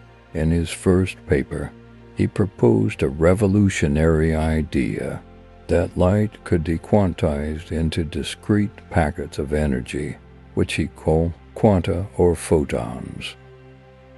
This concept laid the foundation for quantum mechanics, challenging classical physics and marking a shift towards a new era in scientific thought.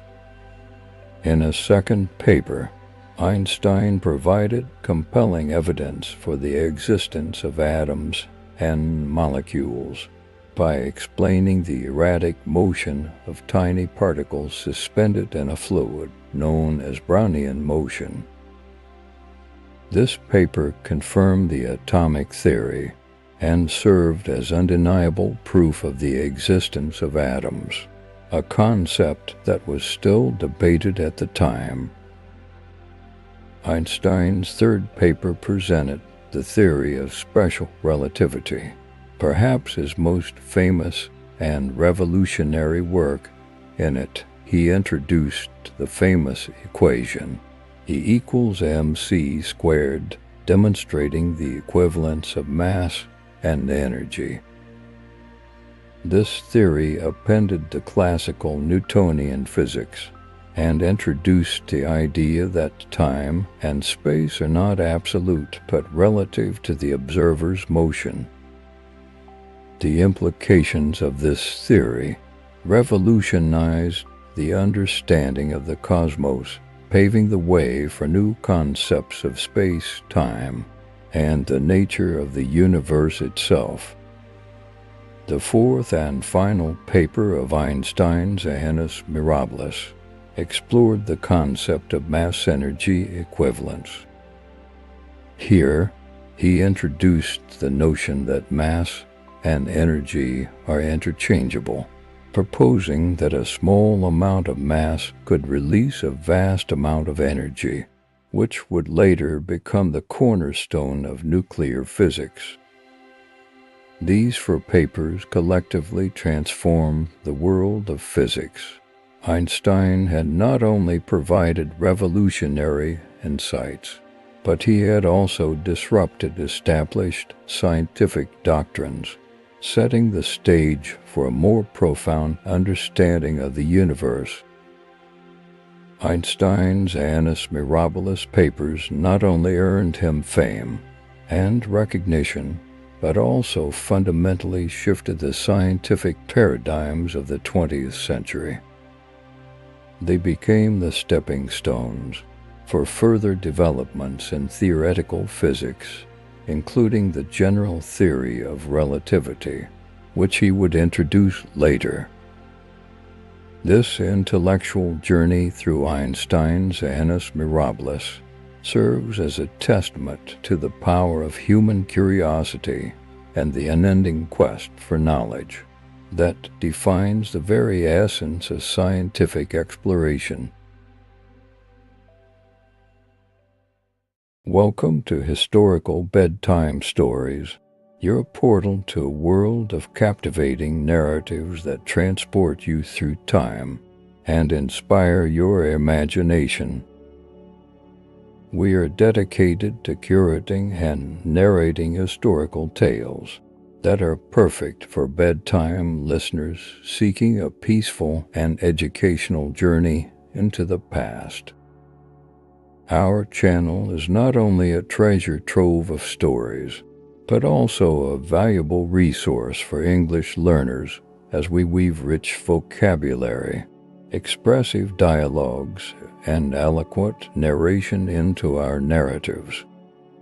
Whether you're honing your language skills or simply enjoying a bedtime tale, our content caters to both your linguistic and relaxation needs.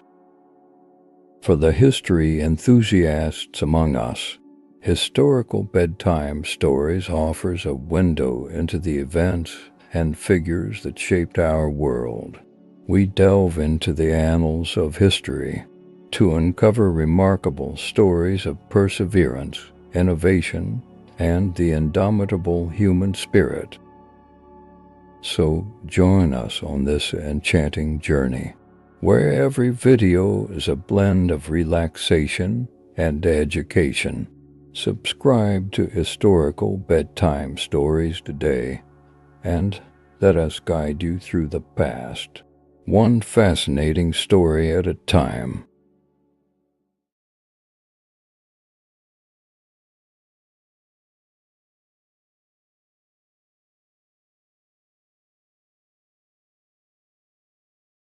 The first transatlantic radio transmission, 1,901 waves of progress. The early 20th century was an era of pioneering technologies and groundbreaking achievements. Among these, the development of wireless telegraphy, or radio communication, marked a significant turning point. Marconi, a young Italian inventor, played a pivotal role in advancing this technology. Guglielmo Marconi, born in 1874, was a man with a vision. His fascination with the electromagnetic waves and wireless communication led him to experiment with radio transmission. By the age of 21, he had already obtained his first patent for wireless telegraphy. Marconi's quest for long-distance radio transmission culminated on December 12, 1901. He chose Signal Hill in St. John's, Newfoundland, as the site for his audacious experiment. On the other side of the Atlantic, in Poldhu, Cornwall, England, Marconi set up a powerful radio transmitter. As the historic moment neared, Marconi and his team awaited a signal from across the ocean. On December 12th, at 12:30 p.m., they received a faint but distinct series of Morse code signals. The message was transmitted from the radio station in Poldhu, traveled across the vast expanse of the Atlantic, and was received in Newfoundland. It consisted of the letter S, 3 dots in Morse code, signifying success. The successful transatlantic radio transmission marked a monumental achievement.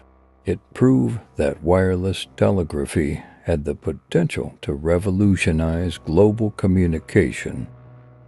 Marconi's feat was not only a scientific milestone, but also a practical demonstration of how radio waves could be harnessed for practical purposes. Marconi's work laid the foundation for modern radio, and his company, Marconi Wireless Telegraph, played a crucial role in the development of radio communication. This technological advancement had profound implications for maritime safety, military communication, and the mass media. The first transatlantic radio transmission was a defining moment in the history of telecommunications. It marked the beginning of an era in which radio waves would connect people across continents, influence news dissemination, and shape the world of entertainment. As time passed, radio technology continued to evolve, leading to the development of commercial broadcasting, two-way radio communication, and eventually the emergence of the radio as a cultural and entertainment medium. The story of the first transatlantic radio transmission is a testament to human ingenuity and the unrelenting pursuit of innovation. It serves as a reminder that many of the technological marvels we take for granted today began as audacious experiments and bold visions of a better connected world. Titanic, tragedy and legacy of the unsinkable ship. On April 10, 1912, the IMS Titanic, a marvel of modern engineering and considered unsinkable, embarked on its maiden voyage from Southampton, England, to New York City. The ship, the largest and most luxurious of its time, carried over 2,200 passengers and crew. Designed by Thomas Andrews and constructed by Harland and Wolff Shipyard in Belfast, Titanic boasted state-of-the-art safety features, including watertight compartments and an intricate system of doors to contain potential flooding. The ship's reputation as unsinkable fueled widespread excitement and confidence among passengers and the public. On the night of April 14, 1912, tragedy struck when the Titanic struck an iceberg in the North Atlantic. Despite its advanced safety features, the impact caused severe damage to the ship's hull, compromising multiple watertight compartments. As water flooded the compartments, the ship's fate was sealed. Distress signals were sent out, and passengers and crew were evacuated in lifeboats. However, the insufficient number of lifeboats and confusion about the severity of the situation contributed to the loss of over 1,500 lives. The sinking of the Titanic sent shockwaves around the world. It exposed flaws in maritime safety regulations, including inadequate lifeboat provisions. The disaster prompted significant changes in maritime safety protocols, leading to the establishment of the International Ice Patrol and the adoption of stricter safety measures. The sinking led to inquiries on both sides of the Atlantic, with a notable investigation in the United States led by Senator William Alden Smith. The inquiries explored the circumstances surrounding the disaster, revealing shortcomings in navigation practices, communication, and safety procedures. The sinking of the Titanic has been a source of inspiration for countless books, films, and artworks. The tragedy has become a symbol of human hubris and the unpredictable forces of nature. Notable works, such as James Cameron's film Titanic, have brought the story to new generations. The wreck of the Titanic was discovered in 1985 by a Franco-American expedition led by Robert Ballard. Subsequent explorations and scientific studies have provided valuable insights into the conditions of the shipwreck and helped to preserve the memory of the disaster. Memorials and tributes around the world honor the lives lost in the Titanic disaster, from the iconic iceberg warning system to museums dedicated to the ship's history. The legacy of the Titanic continues to be a poignant reminder of the fragility of human endeavors in the face of nature's forces. The sinking of the IMS Titanic remains one of the most tragic maritime disasters in history. While the ship itself now rests at the bottom of the North Atlantic, its legacy endures as a cautionary tale influencing maritime safety practices and continuing to capture the imagination of people around the world. The story of the Titanic is a complex tapestry of human ambition, technological innovation, and the stark reality of nature's unpredictability. Scouting for boys, the birth of a movement. In the early 20th century, the world was undergoing significant social changes, and the need for character development and outdoor education for young boys became apparent. Enter Sir Robert Baden-Powell, a British Army officer and a hero of the Siege of Mafeking during the Second Boer War. Baden-Powell saw an opportunity to channel the energy of young boys positively, and the idea of scouting was born. Baden-Powell's experimental camp on Brownsea Island in 1907 laid the groundwork for what would become the scouting movement.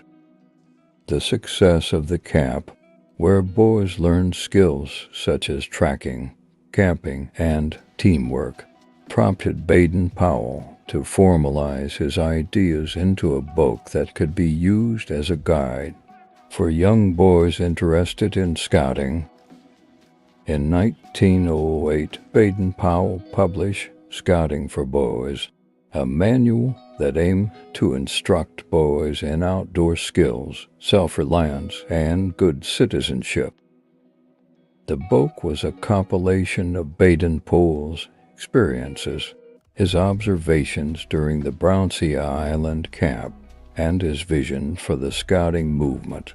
It covered a wide range of topics, from camping and woodcraft to chivalry and patriotism. Scouting for Boys wasn't just a handbook. It was the cornerstone of a global movement. The book, initially intended for British boys, quickly gained international popularity. Translated into multiple languages, it became the foundational text for Scout associations around the world. The principles of scouting embodied in the handbook focused on developing character, fostering a love for the outdoors, and promoting community service. The handbook was divided into various sections, each addressing different aspects of scouting. It included chapters on tracking, knot tying, camping techniques, and even character-building anecdotes. The emphasis on self-discipline, resourcefulness, and citizenship struck a chord with boys and their parents alike. The publication of Scouting for Boys marked the formal beginning of the scouting movement. Boys formed scout patrols, and the first official scout troop was established in 1908. The movement's success led to the formation of the Boy Scouts Association in the United Kingdom in 1910 and the Boy Scouts of America in 1912. Scouting for Boys remains a foundational text in the history of scouting. Its principles and values continue to guide generations of scouts worldwide. The handbook has seen multiple editions and revisions over the years, adapting to the evolving needs of society while staying true to the core principles laid out by Baden-Powell. The publication of the first Boy Scout handbook was a seminal moment in the history of youth education and character development. Sir Robert Baden-Powell's vision, encapsulated in the pages of Scouting for Boys, ignited a global movement that has empowered countless young individuals, teaching them valuable life skills, fostering a love for the outdoors, and instilling a sense of responsibility and service to others. The handbook, like the scouting movement itself, continues to evolve, leaving an enduring legacy that spans generations. Scouting beginnings. The first Boy Scout handbook. In the early 20th century, the seeds of the Boy Scouts movement were planted by Sir Robert Baden-Powell, a British Army officer. Baden-Powell's experiences in the military and his observations of boys' enthusiasm for outdoor activities inspired him to create a youth organization centered around character development and outdoor skills. In 1909, the Boy Scouts movement took a significant step with the publication of the first Boy Scout handbook. Baden-Powell authored the handbook, titled Scouting for Boys, to provide a comprehensive guide for young boys and their leaders. The handbook outlined the principles, skills, and values that would become the foundation of the scouting movement. Scouting for Boys covered a wide array of skills essential for scouts, including camping, tracking, woodcraft, and first aid. The handbook aimed to instill a sense of self-reliance, resourcefulness, and outdoor competence in young boys, preparing them for a life of service and leadership. The release of the handbook coincided with the rapid expansion of the Boy Scouts movement, both in the United Kingdom and internationally. Boys and young men were drawn to the idea of scouting, fostering a sense of camaraderie, adventure, and personal growth. The Boy Scout movement quickly transcended national boundaries, with scouting organizations forming in various countries. The principles laid out in the handbook resonated with diverse cultures, emphasizing the universality of values like loyalty, kindness, and preparedness. Over the years, the Boy Scout handbook evolved to reflect changes in society while maintaining its core principles. New editions continued to guide generations of scouts, adapting to contemporary challenges and expanding its focus to include environmental stewardship, leadership development, and community service. The Boy Scouts movement has made significant contributions to the development of young leaders and responsible citizens. The emphasis on character building, teamwork, and outdoor skills has left a lasting impact on millions of individuals who have experienced the scouting journey. While the Boy Scouts movement has faced challenges and controversies over time, including debates about inclusivity, the organization has continuously adapted to meet the evolving needs of young people. Efforts have been made to ensure that scouting remains a positive and enriching experience for all. As we reflect on the history of the Boy Scouts movement, the legacy of the first Boy Scout handbook endures. Its influence on character education, outdoor exploration, and community service has left an indelible mark on generations of scouts, emphasizing the enduring value of the scouting experience. The publication of the first Boy Scout handbook in 1909 was a pivotal moment in the establishment of the Boy Scouts movement. The handbook's principles not only guided the early scouts, but also set the stage for a global movement that continues to shape the lives of young people, instilling in them the values of preparedness, service, and leadership. The Tunguska event. a cosmic catastrophe unveiled. As the early morning sun bathed the remote Siberian wilderness, on June 30th, 1908, a region near the Tunguska River was about to witness an event that would leave an indelible mark on the pages of scientific history. In what is now known as the Tunguska event, a mysterious and cataclysmic explosion occurred, shrouded in the vastness of the Siberian taiga.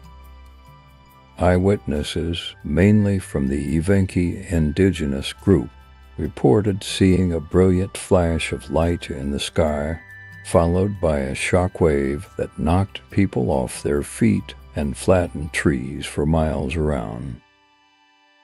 The explosion, estimated to be equivalent to 10 to 15 megatons of TNT, unleashed a force hundreds of times more powerful than the atomic bomb dropped on Hiroshima.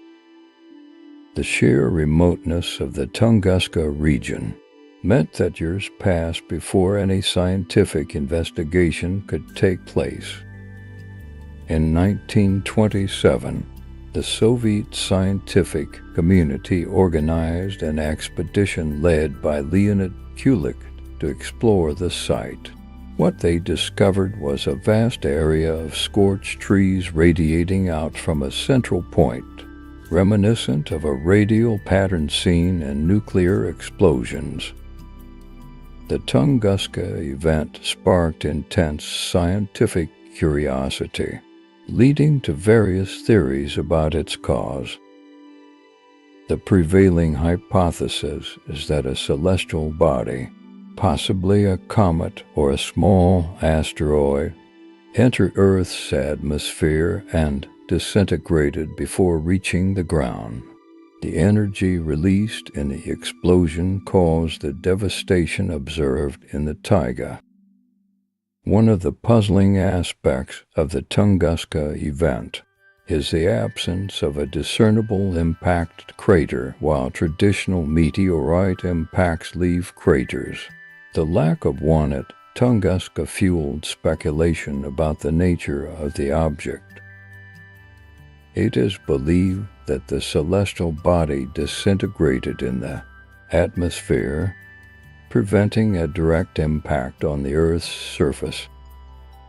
The Tunguska event significantly influenced the study of near-Earth objects and planetary defense. It highlighted the potential threat posed by celestial bodies and the importance of monitoring and tracking them to mitigate the risk of future impacts. The event spurred global efforts to detect and characterize near-Earth objects that could pose a danger to our planet. The Tunguska event remains the most significant impact event in recorded history in terms of its impact energy. While it caused no direct human casualties due to its remote location, it serves as a stark reminder of the dynamic and sometimes perilous interactions between Earth and celestial bodies. The mystery of Tunguska continues to captivate scientists and enthusiasts alike, reminding us of the inspiring forces at play in the cosmos. The Tunguska event of 1908 stands as a testament to the cosmic forces that shape our world, from the blinding flash in the Siberian sky to the far-reaching consequences for scientific inquiry. This celestial mystery has left an enduring legacy. The Tunguska event serves as a celestial marker, prompting humanity to explore the cosmos with a newfound awareness of the potential hazards that lurk in the vastness of space.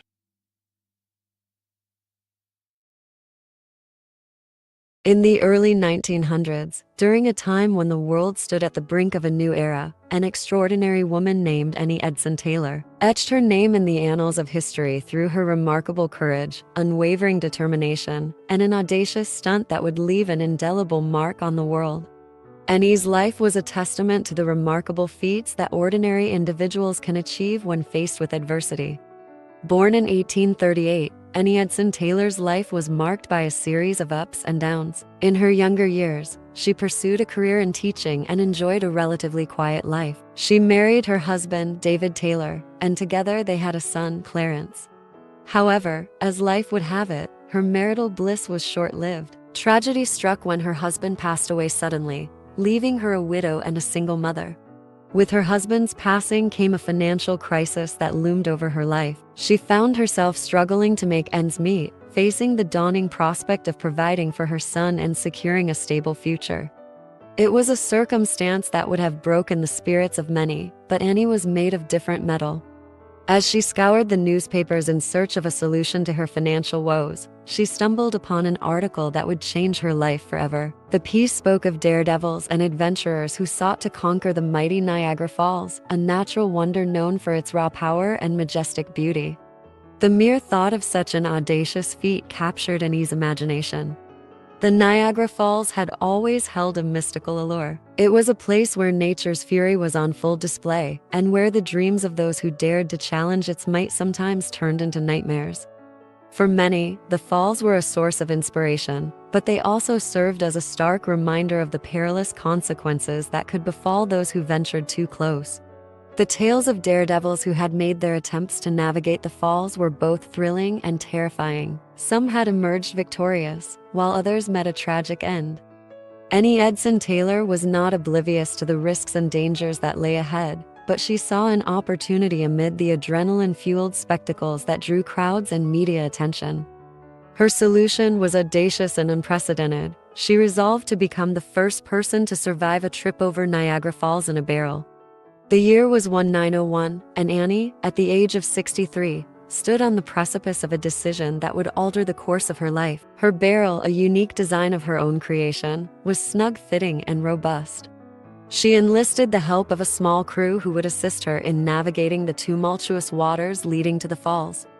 The fateful day arrived on the 24th of October. The skies were crisp and clear, offering no hint of the tumultuous journey that awaited Annie. Clad in her specially designed barrel, she set out on her remarkable adventure. With a sense of purpose and determination that defied her age, Annie and her crew launched their barrel into the strong currents of the Niagara River. The river's currents were unforgiving, pulling and tugging at the barrel as it inched closer to the falls. The world held its breath, both in anticipation and fear, as the barrel drew nearer to the precipice. As Annie's barrel teetered at the brink, the deafening roar of the falls filled the air. The water's thunderous roar was accompanied by the bone-rattling impact of its mighty force. Annie's barrel tumbled and rolled, a mere speck amidst the vast expanse of water and rock. Moments later, the battered and beaten barrel bobbed to the surface, battered but intact. Annie Edson Taylor had achieved the impossible. She emerged from the barrel, a testament to the resilience of the human spirit and the extraordinary courage that resided within her. The world watched in awe and amazement as she emerged from the waters, battered but alive. Annie had defied the odds, becoming an instant sensation and a symbol of courage and resilience. Her daring feat, undertaken not for fame but for financial stability, had captured the world's attention. Newspapers and magazines covered her story, and she embarked on a tour, recounting her incredible journey and inspiring countless individuals with her tale of bravery. The story of Annie Edson Taylor's courage is more than just a thrilling spectacle. It is a testament to the power of human determination and the enduring spirit of adventure. She faced her fears and overcame incredible odds, proving that age is no barrier to achieving the extraordinary. Her story transcended the boundaries of age and gender, serving as a reminder that the human spirit knows no limits when it comes to bravery and resilience. Annie's remarkable journey was a testament to the idea that life is full of challenges and opportunities, and it is our response to them that defines our legacy. She demonstrated that one should never underestimate the strength that resides within, waiting to be awakened when the call of adventure beckons. Annie's story continues to inspire individuals of all ages to face their fears, take risks, and seize life's adventures with both hands. Her journey is a reminder that, regardless of the obstacles and adversity we may face, the power to conquer them lies within us. As you delve into the depths of Annie Edson Taylor's remarkable journey, take note of the rich vocabulary and conversational skills used to convey the story's emotions, descriptions, and the indomitable spirit of Annie Edson Taylor. This narrative is not just a thrilling tale of courage, but also a testament to the enduring power of the human spirit and the indomitable courage that resides within each of us, waiting to be unleashed when the call of adventure beckons. Pikes Peak Gold Rush, unearthing fortunes in the Old West. The Pikes Peak Gold Rush was a pivotal event. In the mid-19th century, that drew thousands of prospectors to the western United States in search of gold. The discovery of gold in the Pikes Peak region, part of the Rocky Mountains, sparked one of the largest and most significant gold rushes in American history. The journey to the gold fields began in 1858, when gold was reportedly found near the confluence of the South Platte River in what is now Denver, Colorado. News of the discovery quickly spread, triggering a rush of individuals seeking their fortune in the rugged mountainous terrain surrounding Pikes Peak. Prospectors from various backgrounds, including miners, farmers, and merchants, flocked to the region, creating a diverse and bustling population almost overnight. The promise of riches drew people from all walks of life, leading to the establishment of makeshift settlements and mining camps across the area. The Pikes Peak Gold Rush was unique in that it was not solely centered around one particular gold discovery, but rather a broader region. Prospectors explored the mountainous terrain, panning for gold in streams and rivers, and eventually discovering gold veins in the quartz rocks of the mountains themselves. The rush to Pikes Peak was characterized by the challenges of harsh weather, difficult terrain, and limited resources. Many prospectors faced adversity as they tried to extract coal. From the rugged landscape, however, the allure of wealth and the excitement of the venture continued to attract fortune seekers. As the population in the region increased, so did the demand for infrastructure and services. Towns and settlements sprang up, and entrepreneurs capitalized on the needs of the burgeoning population by providing goods, services, and entertainment. Central City and Black Hawk, for example, became to prominent mining towns in the area. The boom brought about social and cultural changes as well. The diverse population created a melting pot of different backgrounds, fostering a sense of community despite the challenges.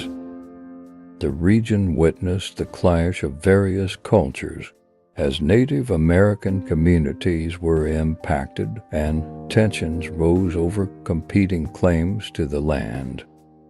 While the Pikes Peak Gold Rush did not yield the massive fortunes that some prospectors had hoped for, it played a crucial role in the development of the western United States. It contributed to the growth and establishment of Colorado as a territory, leading to statehood in 1876. The legacy of the Pikes Peak Gold Rush extends beyond the immediate economic impact. It contributed to the broader pattern of westward expansion and migration, shaping the history of the American frontier.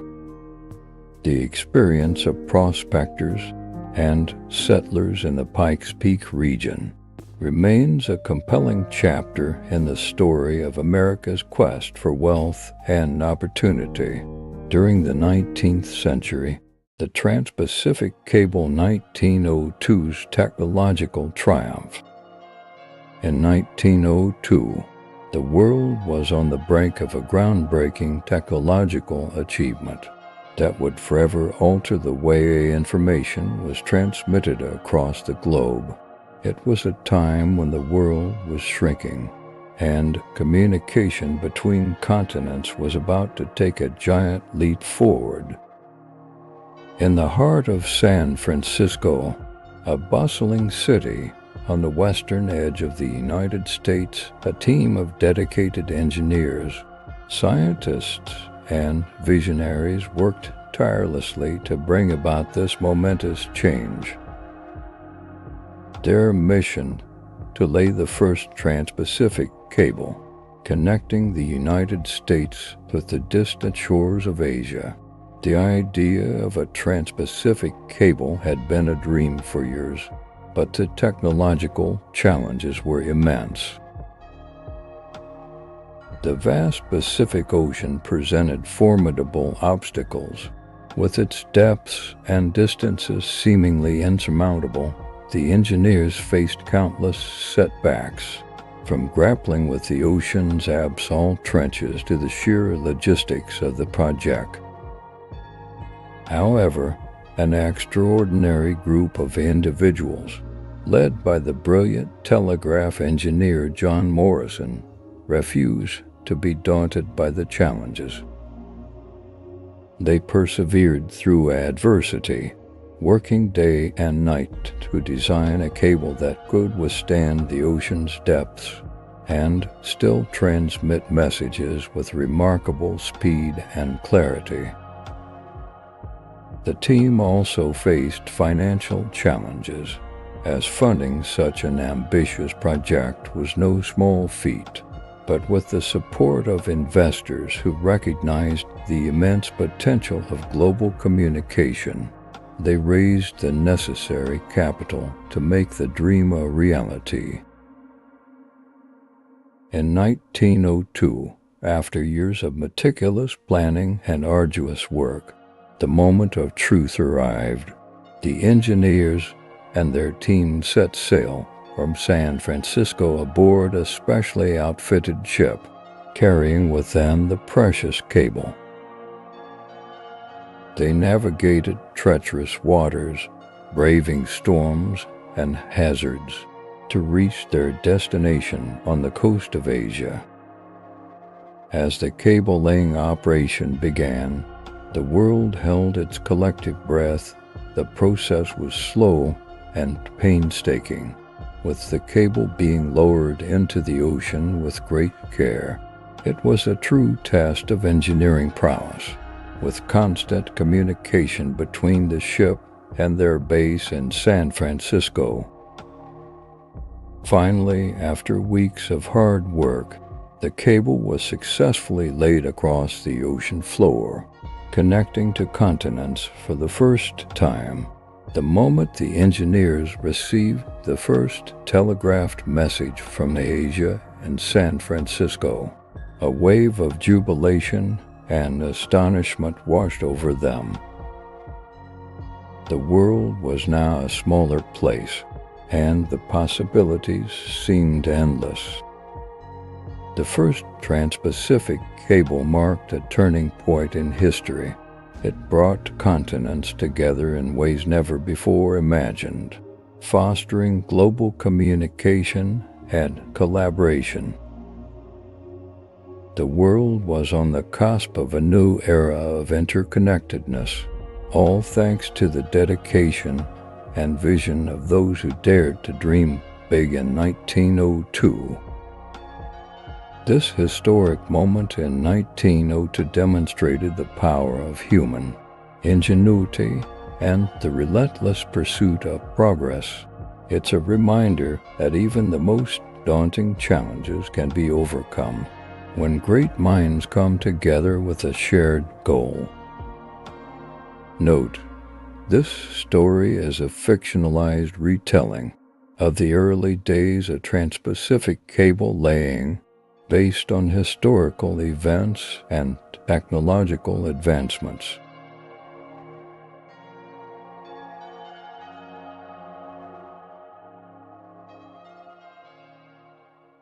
The Russo-Japanese War 1904-1905 epic chronicles. In the early 20th century, the world watched with bated breath as two mighty empires clashed in a struggle for dominance. In the Far East, the Russo-Japanese War, fought between the Russian Empire and the Empire of Japan from 1904 to 1905, was a conflict that would not only redefine a balance of power in the region, but also have far-reaching consequences on the world stage. At the heart of this conflict lay territorial ambitions and national pride. The Russian Empire, under the rule of Tsar Nicholas II, sought to expand its influence into Manchuria, a region under Chinese suzerainty. Meanwhile, Japan, emerging from its self-imposed isolation, was eager to secure its position in East Asia. The war commenced on February 8, 1904, with a surprise Japanese attack on the Russian naval base at Port Arthur.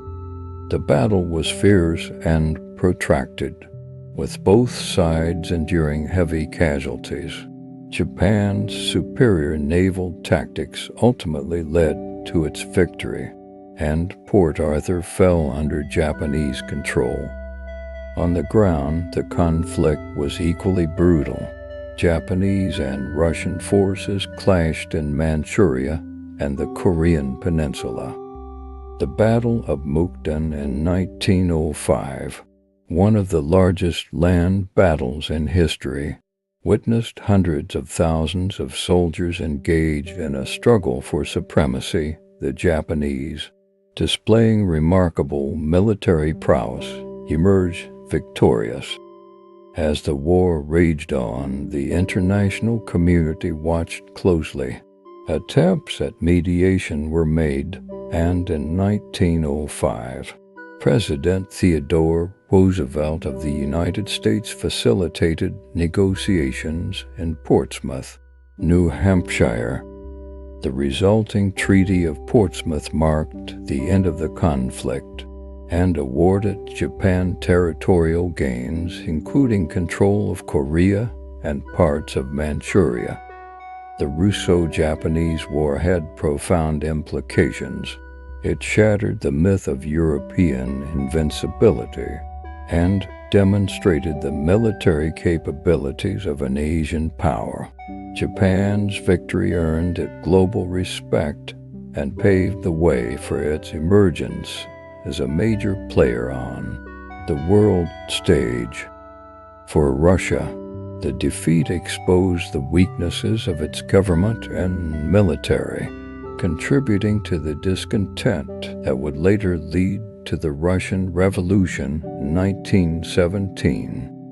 The Russo-Japanese War serves as a reminder that even the mightiest empires can be humbled in the face of determined adversaries. It highlights the significance of diplomacy in resolving conflicts and the profound impact that a regional conflict can have on the world order. In today's historical tale, we journey back to the year 1900, to the bustling streets of Monza, Italy, where an event unfolded that would change the course of Italian history.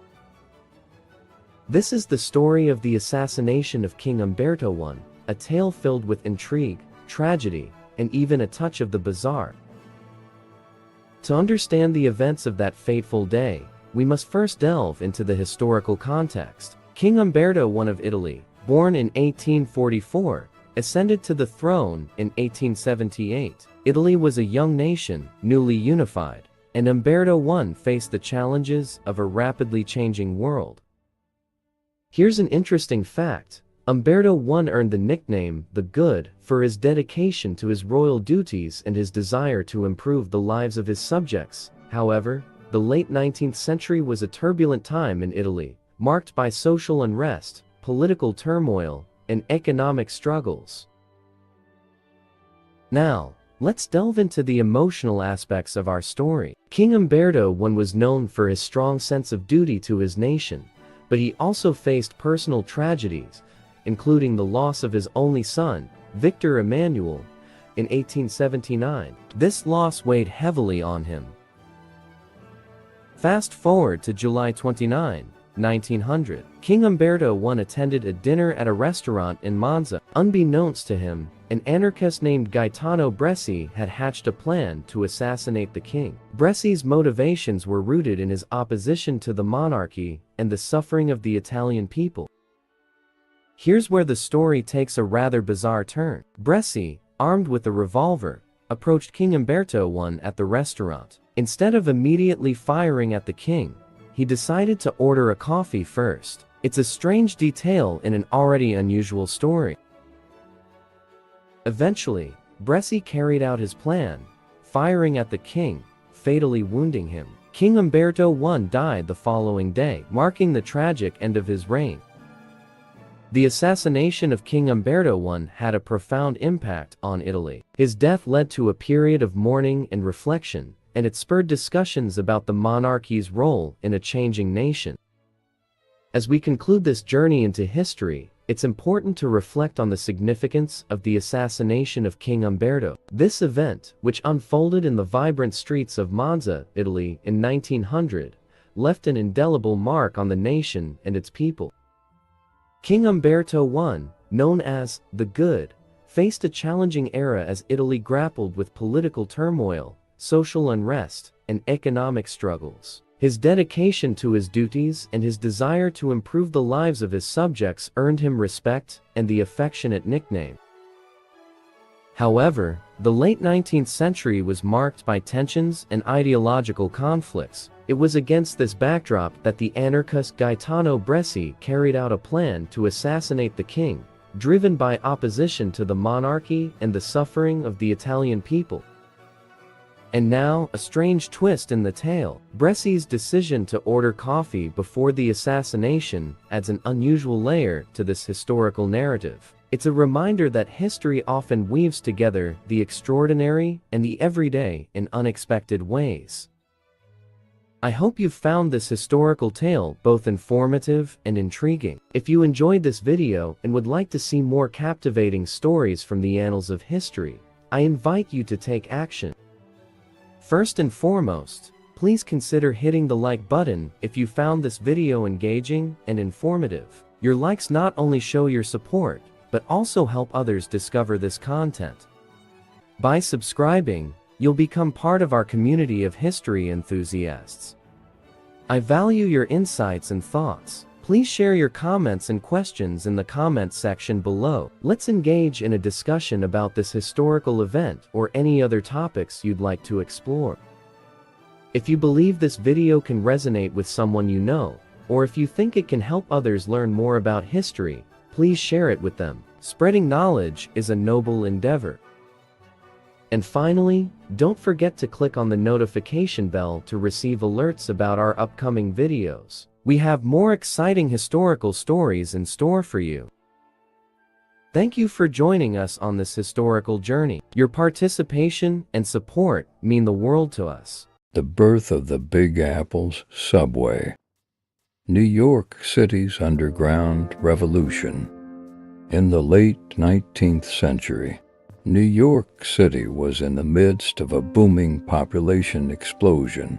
The once cobblestone streets were clogged with horse-drawn carriages, and the city's above-ground transit system was struggling to keep up with the demands of a rapidly growing metropolis. Something had to change, and the solution lay beneath the city's bustling streets. The vision of an underground transportation system in New York City was nothing short of revolutionary. At the turn of the 20th century, cities like London, and Boston were already enjoying the convenience of subways. But New York was yet to embark on this transformative journey. The idea was met with enthusiasm, skepticism, and no shortage of engineering challenges. The groundbreaking ceremony to the New York City subway took place on March 24, 1900. The location was at the intersection of Broadway and Cortlandt Street in Lower Manhattan. In the presence of city officials, workers, and curious onlookers, then Mayor Robert A. Van Wyck shoveled the first ceremonial spade of earth. This marked the beginning of an ambitious project to create an underground transportation network that would connect the boroughs of Manhattan, Brooklyn, the Bronx, and Queens. Engineers, architects, and workers would face numerous challenges in the years to come. The subway's construction was a feat of engineering ingenuity.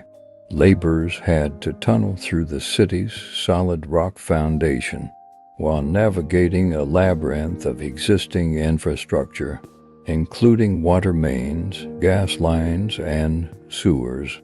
They worked under extreme pressure, both from the physical demands of tunneling and from the public's watchful eye. The subway's architects embraced a mix of architectural styles, from the ornate to the utilitarian. Some stations featured grand designs with chandeliers and decorative tile work, while others simply served their purpose with efficiency. A remarkable aspect of this engineering marvel was its adaptability to the city's unique geography. The subway included both elevated tracks and underground lines, reaching far into the outer boroughs to connect the city like never before. Finally, on October 27, 1904, the dream became a reality as the subway officially opened its doors to the public. The first line, known as the IRT or Interborough Rapid Transit, spanned from City Hall in Manhattan to 145th Street in Harlem, covering a total of 9.1 miles. That day, New Yorkers eagerly descended into the underground tunnels, armed with the 5-cent fare, and witnessed the birth of a new era in urban transportation. The subway system had immediate and profound effects on the city. It eased congestion on the streets, reduced travel times, and brought together neighborhoods that were once isolated. The subway, with its speed and efficiency, allowed New York City to expand and develop in ways that were previously inconceivable. Over the decades, the subway system continued to evolve and expand with new lines, stations, and innovations. Today, the New York City subway is one of the largest and busiest public transportation systems in the world. It's an integral part of the city's identity, carrying millions of passengers daily and connecting the diverse communities that make up the Big Apple. The opening of the New York City subway in 1904 marked a pivotal moment in the city's history. It's a testament to human ingenuity and determination, and its legacy continues to shape the urban landscape of New York City.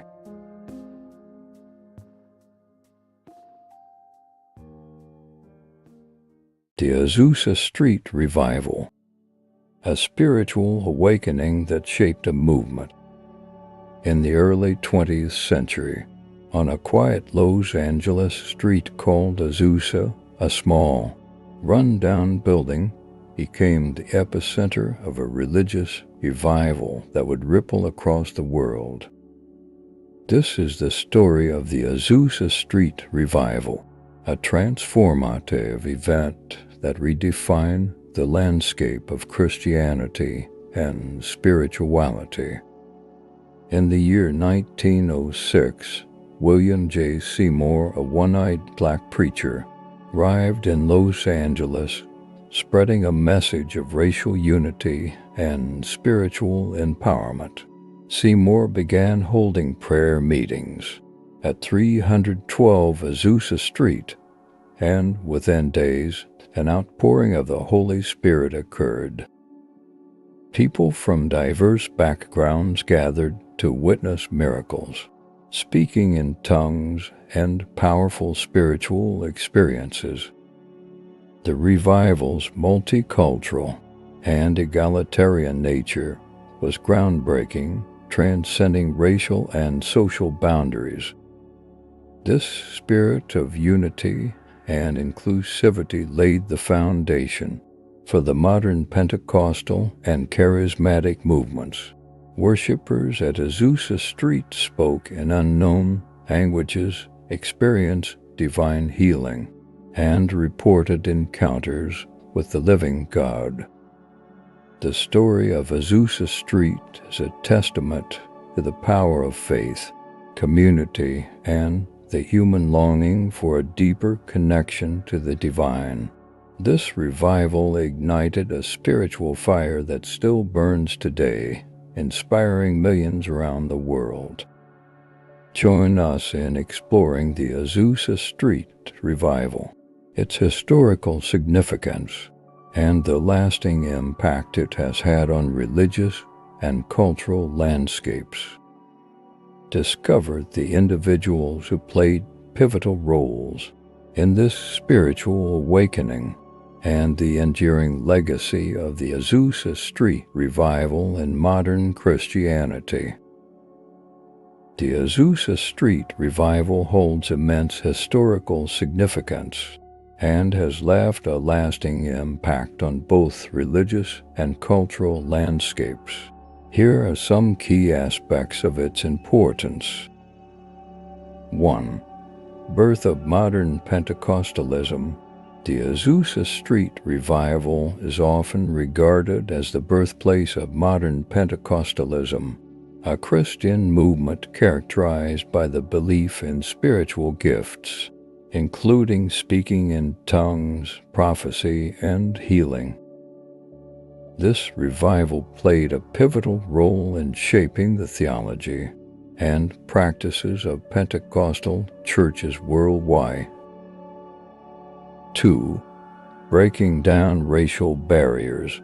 At a time when racial segregation was deeply entrenched in the United States, Azusa Street was a place where people of various races and backgrounds came together to worship. This inclusivity and emphasis on unity across racial lines challenged the prevailing racial norms of the era. The Azusa Street revival can be seen as a precursor to the civil rights movement, which aimed to end racial discrimination. 3. Global impact. The revival had a global reach, with attendees and participants coming from various parts of the world. This helped spread the Pentecostal movement to different countries and cultures, leading to the establishment of Pentecostal and charismatic churches worldwide. 4. Emphasis on spiritual experience. The Azusa Street revival emphasized the personal experience of the Holy Spirit. This emphasis on spiritual experiences, including speaking in tongues and divine healings, had a profound influence on contemporary Christian worship practices. 5. Charismatic movement. The Azusa Street revival was a precursor to the charismatic movement, which emerged in the mid-20th century. The charismatic movement expanded the belief in spiritual gifts to a wide range of Christian denominations, including Roman Catholicism and mainstream Protestantism. 6. Cultural and social transformation. The revival's emphasis on spiritual experience and community had a broader impact on American culture. It contributed to the emergence of a vibrant Christian counterculture that challenged societal norms and encouraged communal living and shared resources. 7. Influence on modern worship. Many elements of modern Christian worship, such as contemporary praise and worship music, the practice of speaking in tongues, and the expectation of encountering the Holy Spirit, can be traced back to the Azusa Street revival.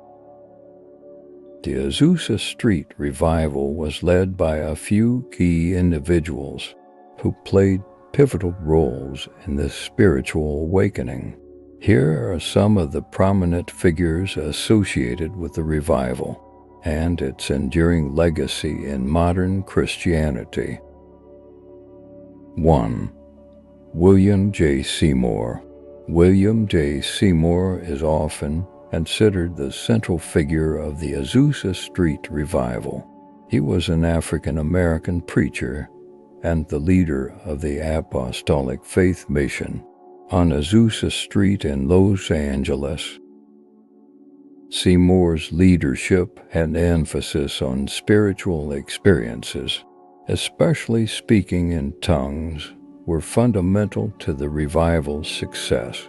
His teachings and practices had a profound influence on Pentecostal and charismatic movements. 2. Charles F. Parham. Although not directly involved in the Azusa Street revival, Charles F. Parham was an influential figure in the Pentecostal movement and a mentor to William Seymour. Parham's teachings on the baptism of the Holy Spirit and speaking in tongues laid the theological foundation for the revival. 3. Lucy Farrow. Lucy Farrow was an African-American holiness preacher who played a significant role in the early days of the Azusa Street revival. She was a close associate of William Seymour and is often credited with being the first person to speak in tongues at the revival. 4. Frank Bartleman. Frank Bartleman, a writer and participant in the Azusa Street revival, documented the events and developments of the revival extensively. His writings helped spread the news of the revival and its significance throughout the United States and beyond. The enduring legacy of the Azusa Street revival in modern Christianity includes the following. 1. Pentecostal and charismatic movements. The revival gave birth to modern Pentecostalism and played a significant role in the development of the charismatic movement. These movements continue to thrive today, with millions of adherents worldwide, emphasizing spiritual experiences and the gifts of the Holy Spirit. 2. Diverse denominations. The revival's influence can be seen in the proliferation of Pentecostal and charismatic denominations and independent churches. These groups vary in theology, practices, and worship styles, but share common emphasis on spiritual gifts. 3. Influence on worship. The worship practices and music style popularized by the Azusa Street revival, including spontaneous praise and worship, speaking in tongues, and emotional expressions, have become integral to modern Christian worship. 4. Emphasis on unity. The revival challenged racial barriers by promoting unity across racial lines. This commitment to inclusivity had a lasting impact on the ethos of many Pentecostal and charismatic churches, which often celebrate diversity in their congregations. 5. Cultural impact. The Azusa Street revival contributed to the development of a vibrant Christian counterculture, with communal living, shared resources, and a distinctive lifestyle. These aspects influenced various Christian communities and alternative movements in the 20th century. And last but not least, 6. Global reach. The revival's global impact is evident in the spread of Pentecostal and charismatic Christianity to diverse cultures and nations. Many countries now have thriving Pentecostal and charismatic communities. In summary, the Azusa Street revival was a transformative event led by figures like William J. Seymour, and its enduring legacy is seen in the continued growth of Pentecostalism, the charismatic movement, and the diverse Christian worship practices and communities it inspired. The Azusa Street revival was a transformative event that not only shaped the trajectory of Pentecostalism and the charismatic movement, but also contributed to significant social and cultural changes. Its enduring impact continues to be felt in the diversity of Christian traditions and practices worldwide.